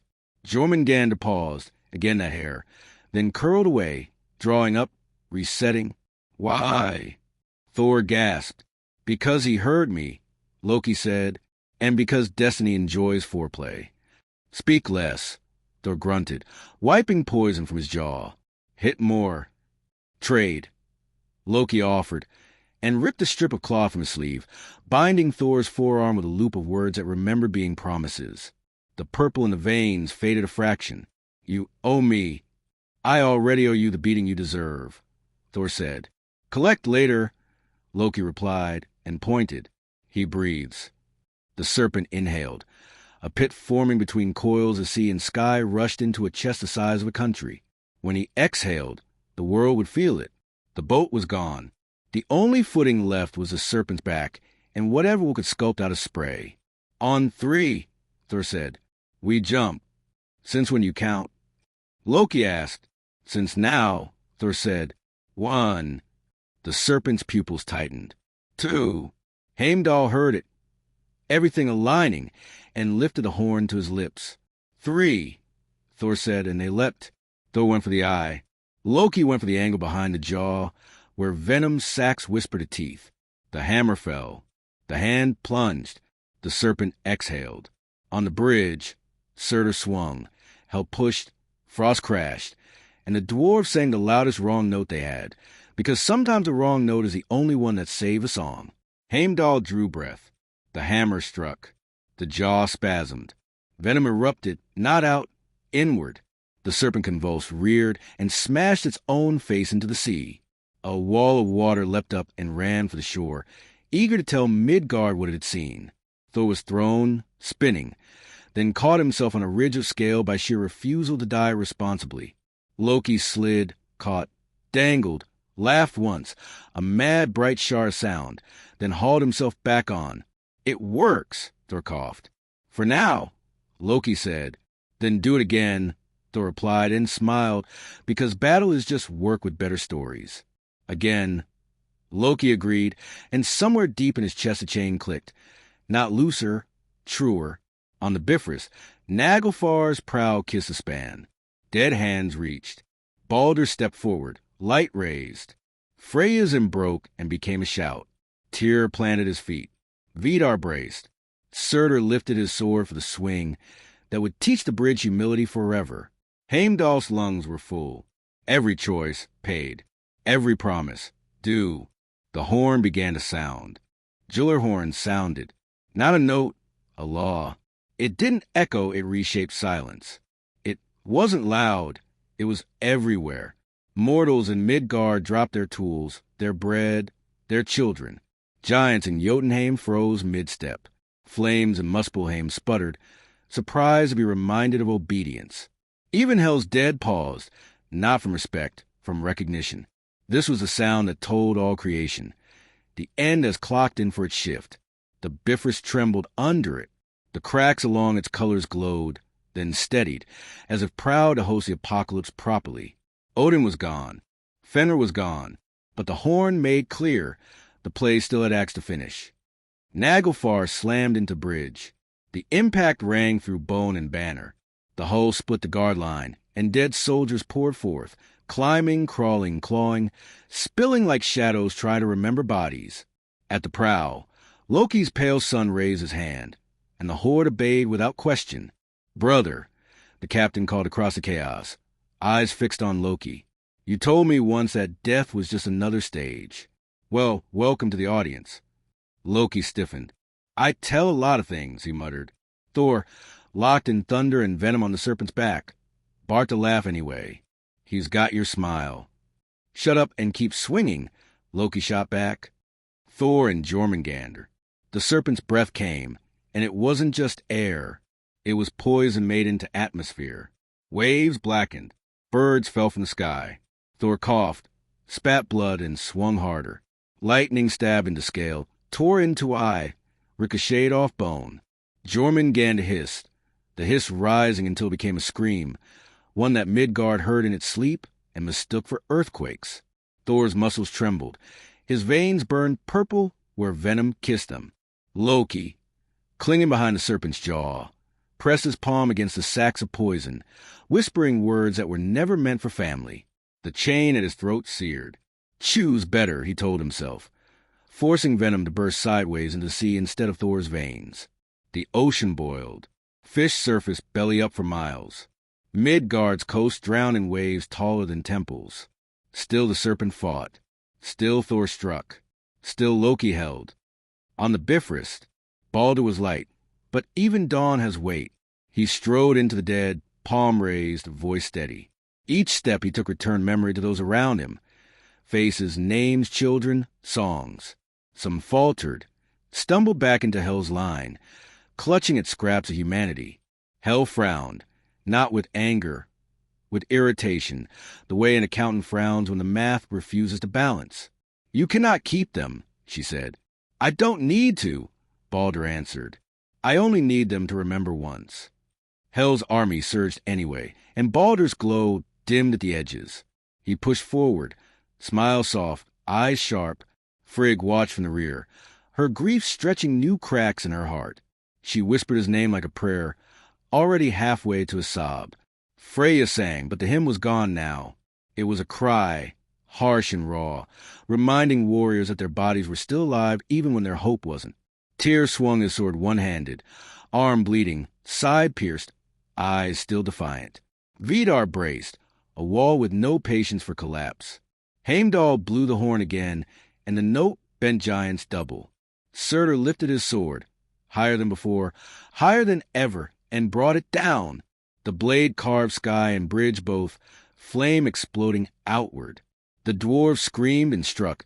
Runes flared, the braid of impossible metals held by fingernails and fury. The Bifrost cracked, wide enough that every god saw it. "Hold!" Heimdall thundered. "Sing!" Freya howled. "Shine!" Balder cried. They held. They sang. They shone. And the bridge, just barely, remembered how to be whole. Thor's strike. Mjolnir came down one last time, not on scale, not on eye, but on the hinge of the jaw itself. Bone split, teeth shattered. The serpent screamed, the scream of oceans parting, of rivers running backwards, of sky bending. Jormungandr whipped its head, and Thor went flying. He crashed onto a coil, ribs snapping, hammer clattering from his hand. He gasped, coughed venom, tried to rise. Loki scrambled across slick scales, grabbed Mjolnir before it slid into the sea. Thor wheezed. Give it. Loki looked at the hammer, at Thor, at the serpent rising for the kill. He lifted Mjolnir, the weapon that should have crushed him the day he first thought of treachery, and screamed, "I am not done yet." Lightning burst around him. The hammer answered, not fully, not as it did for Thor, but enough. Enough to blind the serpent's strike, enough to throw it off balance. Loki hurled Mjolnir back. Thor caught it, and with the catch came a second wind. The brothers locked eyes. For once, no insult, just nods, and Thor rose.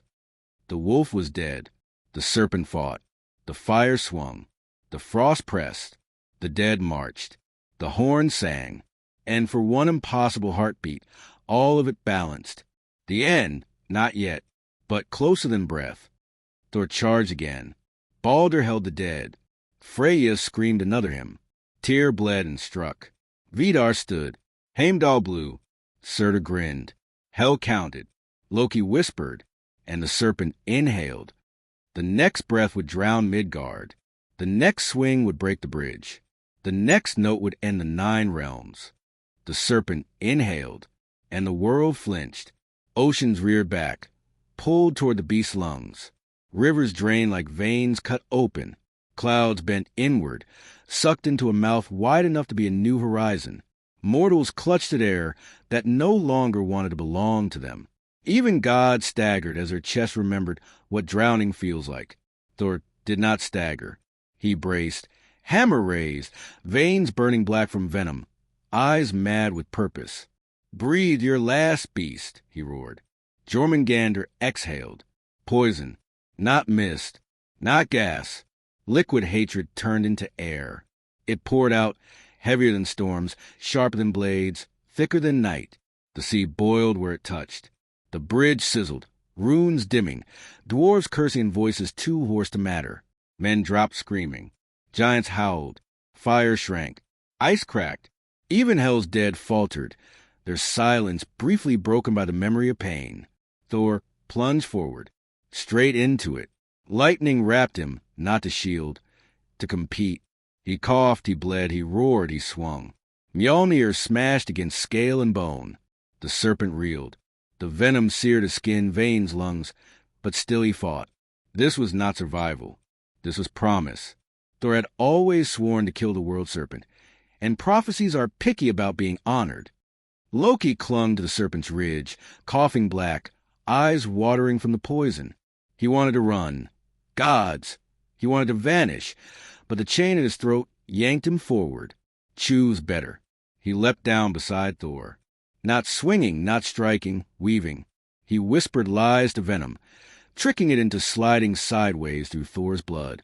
He pressed hands against wounds, tricking skin into remembering how to stay closed. Each word cost him. Each breath pulled secrets out his chest and burned them into smoke. Thor felt the weight ease, a fraction. He didn't thank Loki.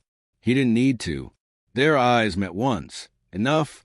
Then Thor swung again, and again, and again, until the serpent's skull cracked, and golden eyes blinked slow, heavy final. Thor drove Mjolnir down one last time, into the open jaw, into brain behind it. The hammer sank deep. The serpent shuddered, coils thrashing so wide they crushed mountains in Midgard, ripped coasts apart, shattered islands. Then it went still.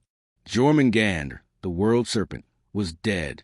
Thor stumbled, gasped, laughed once, then collapsed. His skin was gray, his veins black. He had breathed too much poison. The hammer clattered beside him. "Brother." Loki whispered, kneeling. Thor smiled, bloody, teeth bared. "Worth it." And then he fell silent. The serpent was slain. The thunder god was gone. On the Bifrost, Heimdall felt it first. He lowered the horn, eyes narrowing. Thor falls. Freyja's song broke into sob. Tyr swung harder, rage replacing rhythm. Vidar grunted, but his jaw clenched tighter. Balder shone brighter. forcing back shadows that cheered at the loss. Hel's smile curved. Balance restored, she murmured. Surtur lifted his sword higher. Then fire claims its turn. The blade fell. The dwarves screamed. The braids shrieked. The bridge split, not cracks now, canyons. Color bled out, chunks falling into the void below. Asgard shuddered. The Einarjar staggered. Heimdall braced his feet, horn in hand. Baldur threw himself into the seam, light spilling into the cracks, forcing them to slow. "Not yet," he shouted. Surtur laughed. "Not yet is my favorite game." He swung again. The Bifrost snapped. Gods tumbled. Giants fell. The dead poured through. Fire leapt. Ice surged. The bridge collapsed under its own legend, scattering pieces across the void like dying stars. Heimdall blew the horn one final time. Not a call now, but a farewell. The note rolled to the 9 realms, telling everything alive and dead. It is done. The rainbow span gone. Asgard hung naked in the sky, golden walls trembling, shadows of doom crawling up its towers. Surtur stepped onto the broken end, sword blazing. "Now," he said, "we burn." Baldur lifted his hand. Freya lifted her voice. Tyr lifted his sword. Vidar lifted his silence. Heimdall raised the horn as a weapon.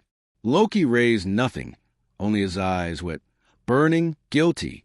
The last battle had begun. The serpent was dead. Thor was dead. The bridge was broken. The fire giant marched. And in the distance, the sky itself split, as if even the heavens had grown tired pretending to be whole. Surtur stepped over the torn lip of the Bifrost, as if it were a puddle, the sword in his hand. A sunrise that forgot mercy, tilted toward Asgard's gold, and all that gold began to look flammable. "Back!" Heimdall said, not to Surtur, to fear. He set his feet on the broken span, horn in one hand like a blade that chose sound over steel. Vidar took the flank, a wall with boots. Tyr bared his teeth, blood at his hip, justice in his eyes. Freya raised her voice. It shook, then steadied, and courage remembered its lines. Baldur moved to the front, light gentle, light stubborn, light that would not take orders from endings. Hel watched, not gloating, counting. "Balance," she murmured again, as if the word were a ledger column she intended to make neat before the lights went out. Naglfar moored itself to ruin. The pale captain, Loki's son, stepped onto the edge of Asgard, dead ranks pulling behind him like shadow giving instructions. "Brother," he called to the trickster, "the last audience want an encore." Loki met his gaze, and for once had no cleverness to spend. "I am fresh out of encores," he said. "All I have left is debt." "Then pay," the captain smiled. Surtur lifted his blade, and flame wrote its name across the first tower. Asgard burned. The heat reached fast, faster than grief. Roofs sighed and became smoke. Spears glowed, then drooped like tired spines. Statues learned what ash weighs. The sky turned the color of a furnace learning to speak. Baldur walked into the fire. Yes, into it. His light did not extinguish flame. Flame is too proud, but it parted around him long enough for warriors to stagger back out alive. "Stand," he told them, and they did, even with smoke in their lungs. Freyaism split in two, one note to steady hands, one note to cool brows. Vidar planted himself where the fire wanted a door, and was the door.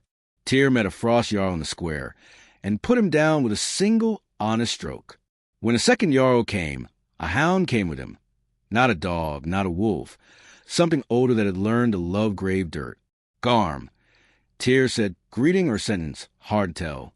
They leapt together, and neither rose again. Heimdall moved along the splintered rim, sword of sound carving lanes through ash. He did not look for glory. He looked for gaps. He closed them. That is what watchmen do. They deny absence. And Loki went where nobody watched. He reached the pale captain at the head of the dead and stopped. "Turn back," he said, soft, almost gentle. "You are not meant to live. Don't make that my fault again." The captain cocked his head. "We're not living," he said pleasantly. "We're completing." He lifted a hand. The dead surged. Loki breathed out. "Then blame me properly." He stepped inside their ranks like a shadow changing its mind, and began to do work with both hands, not knives, choices. He touched foreheads and gave them one memory each: a mother's laugh, the feel of rain, the burn of bread too hot to hold. It made them slow. It made them human for a breath. Sometimes a breath is enough to stop a horde.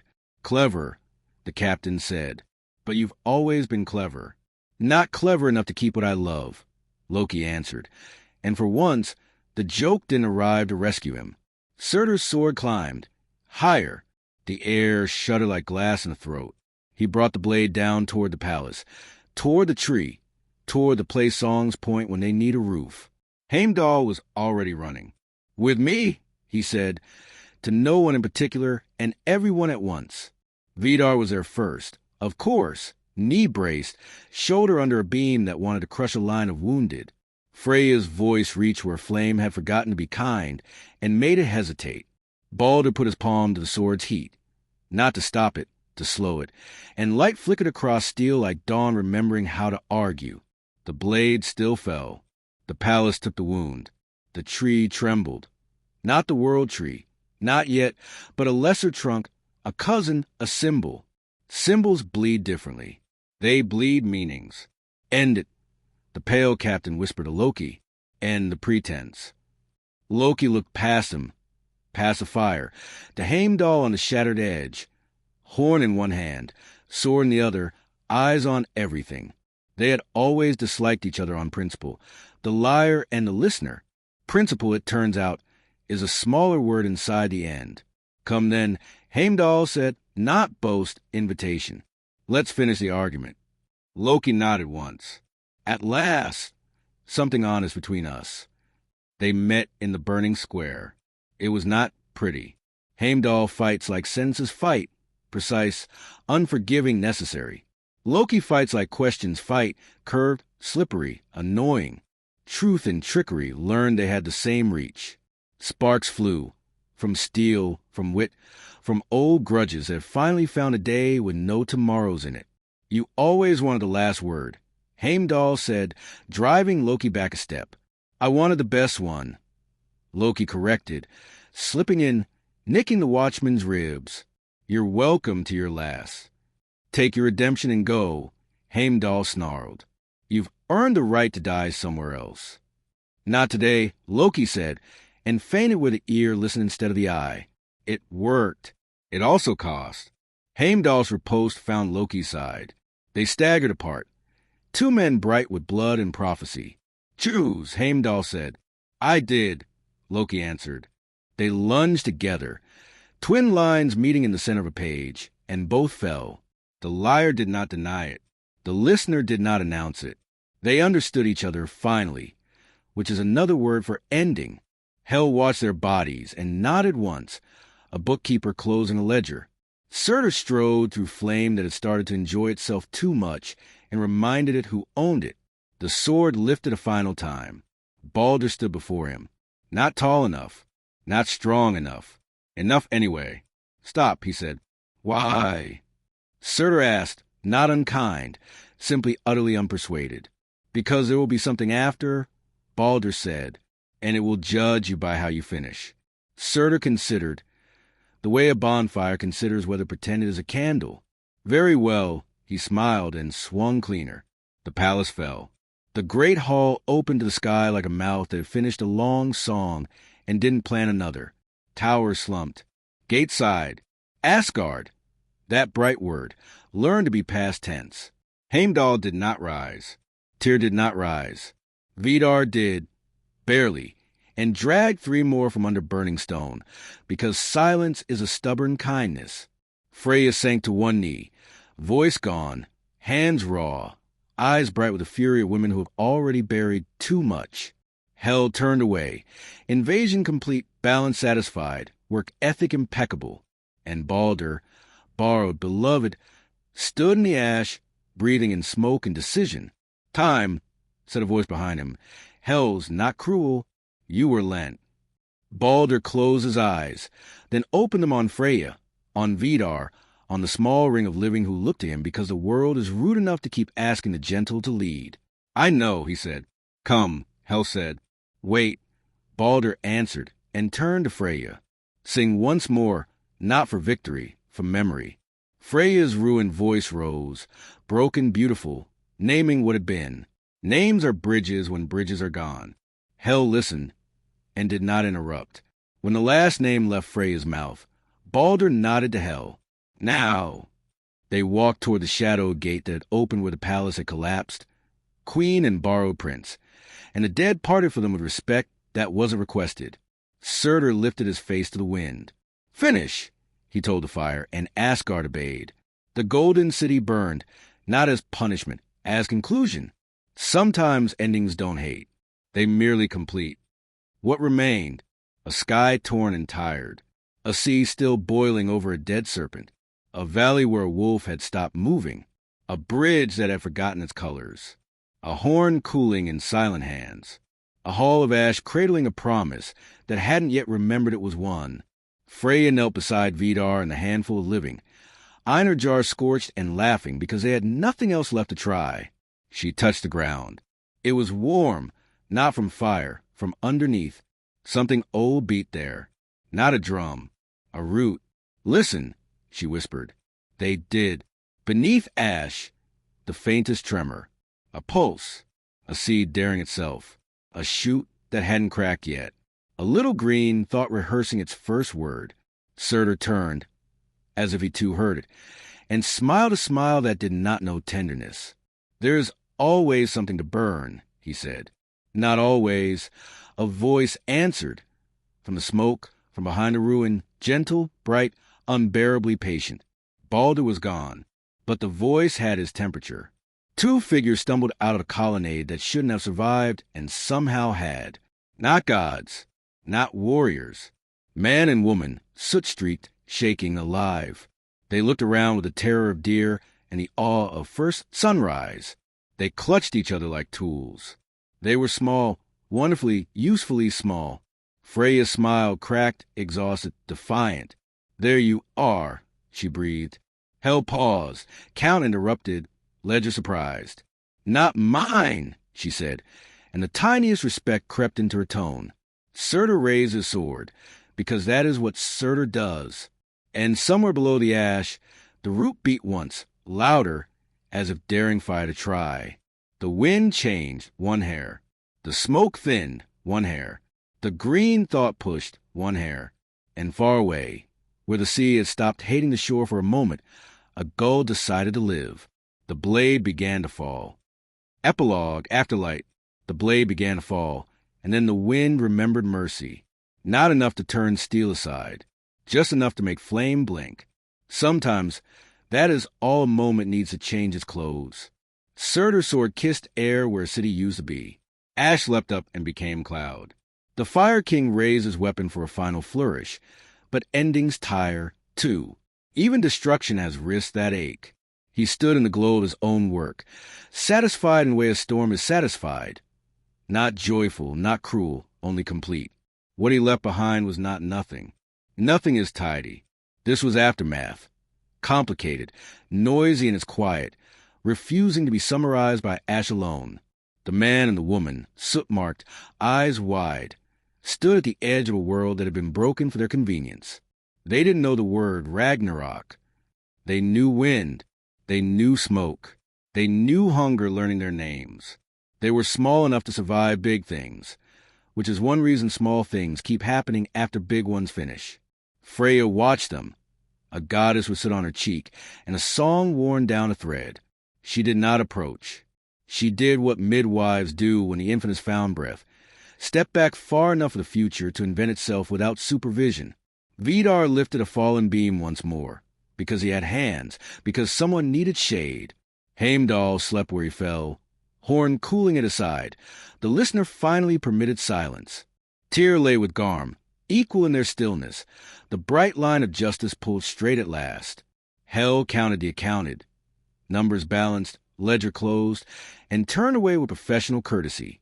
Balder, gone again, borrowed time returned with interest, left a temperature in the air that could be mistaken for a hope if you stood in it long enough. Frigg felt it and let her shoulders drop, not because grief left, but because grief learned to sit. Loki, yes, Loki, bled on a stone that had once been a step in a palace that had once had a door. He pressed a palm to his side and laughed. Not loudly, not mockingly. The kind of laugh a man makes when the punishment fits and the lesson sticks. The chain around his throat didn't loosen. It didn't need to. He knew what it was now. A reminder that cleverness is cheap and care is costly, and some debts are paid by staying. He stood, because you do, and looked out across a city that had decided to remember itself as soil. He looked at the man and woman, the beginning shaped like two people. He looked down at his hands and found them empty in a useful way. Hungry? He asked the couple, as if he were a neighbor instead of a cautionary tale. They flinched, then nodded. Words weren't ready yet. He gestured toward a half-collapsed storehouse, where grain had fallen into an argument with dust.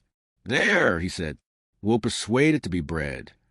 We, the man managed, voice hoarse. Loki smiled, the small kind that knows how to apologize without saying the word. You too have the future. I have practice in talking stubborn things into cooperation. Freya watched this, and for the first time in longer than songs remember, she laughed, even cracked, even exhausted. It sounded like a stream thinking about being a river again. From beneath the ash, the root beat once, then again, then learned a rhythm. A pale shoot shouldered a gray flake aside. Another followed. The ground did not become meadow all at once. That would be a lie even for spring, but began composing itself toward green. You see, the world does not restart with trumpets. It restarts with chores. The first morning after the last night was busy with small tasks that refused to apologize for being important. Finding water that hadn't learned the taste of ruin. Teaching hands that used to hold spears how to hold bowls. Discovering that bread can be made ugly and still be bread. Realizing that most sacred rituals are just ways of being kind on schedule.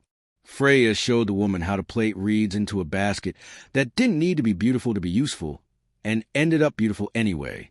Vidar lifted stones because some stories require walls to lean against while being told. Heimdall woke, frowned at the loudness of rebirth, and, of course, started listening to it, mapping its rhythms so that chaos would not mistake itself for freedom. Hel walked to the edge of the sea, nodded to the line where tide and shore exchanged polite insults, and let a few names slip back into waves. A gift receipt for fate. What of Thor? The thunder god lay where the serpent had finished arguing.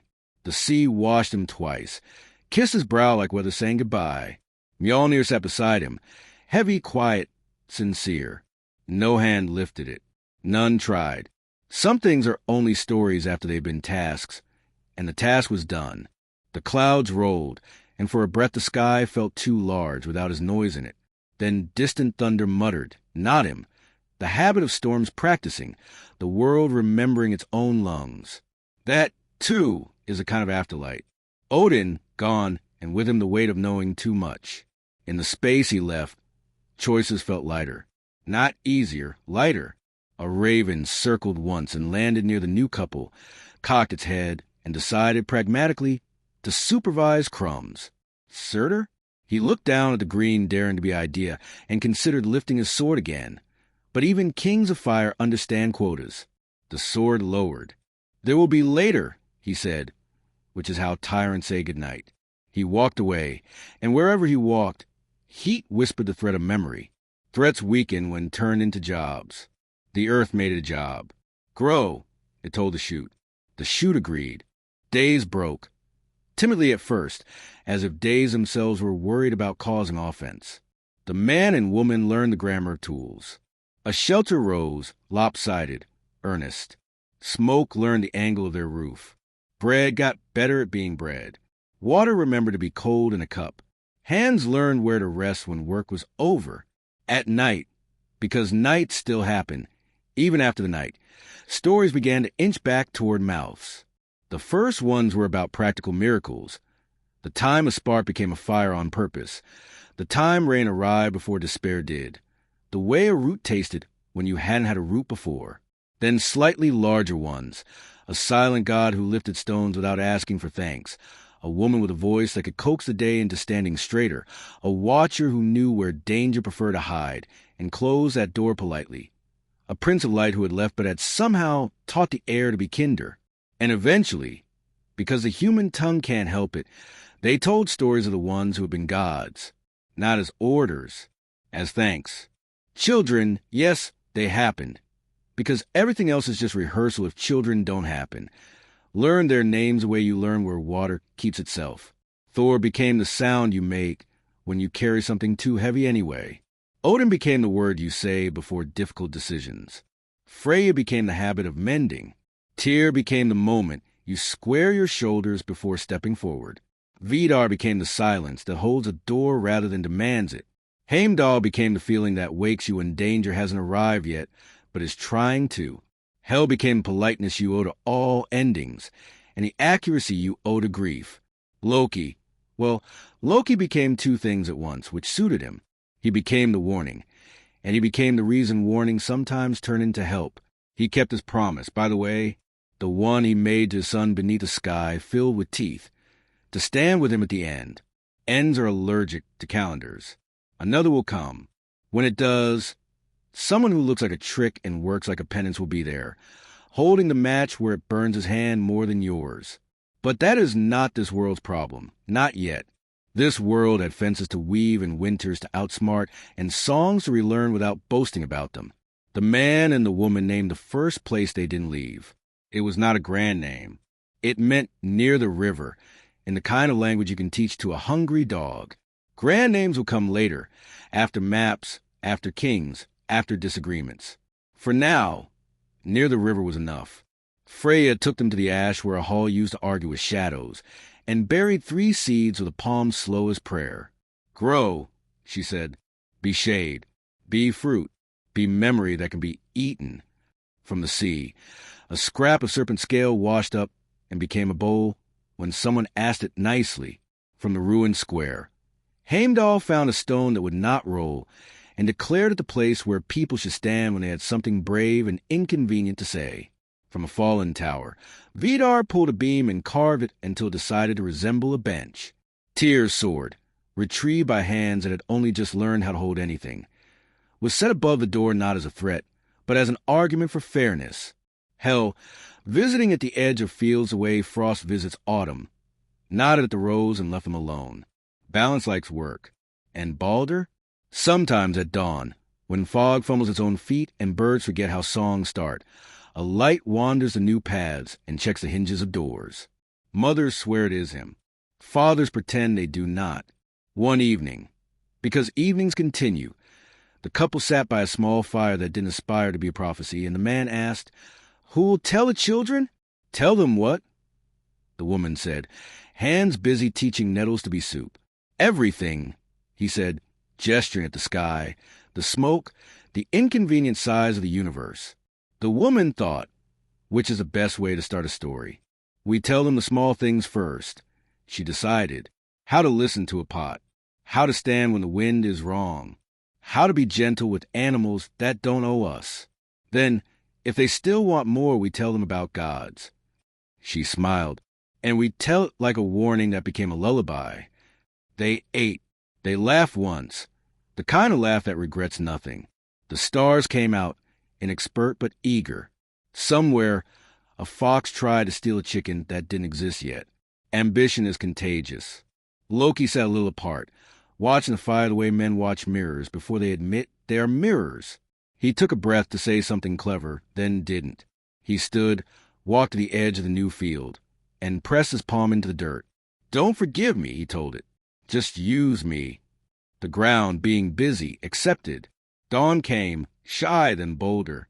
It found shoots becoming thoughts becoming stems. It found tools where swords had lived. It found laughter where horns had tried to live forever. It found a world that had decided to be more stubborn than doom. And when the sun cleared the last rag of smoke, somewhere too far to visit and too near to forget, a new tree stretched in a way young trees do when they test how far sky is. The sound it made was not music. Not yet. It was practice. Practice is a kind of prayer that believes in repetition more than miracles. This is how worlds begin again, with repetition, with practice, with small promises that keep showing up until they become laws. If you need a benediction, take this. Fires finish. Wolves fall quiet. Serpents stop circling. Bridges break and are replaced by paths that fit human feet better. Horns rest. And light, stubborn as gossip, finds work. When the children ask, start with bread. Then teach them the names, all of them, because names are the handles we use to carry what is heavy. Tell them thunder once learned to laugh, and then learned to stop. Tell them wisdom cost an eye, and was worth the price most days. Tell them beauty is also a weapon and must be used responsibly. Tell them justice has scars. Tell them the quiet saves more than volume admits. Tell them endings demand exact change. Tell them lies can turn into tools if held at the right angle. But better to use truth when you can afford it, and when they finally drift towards sleep. Because even curiosity must blink. Give them the line that turns fear into a blanket. The night ends. Then, if you feel brave, add the footnote the new world has earned. And we help it.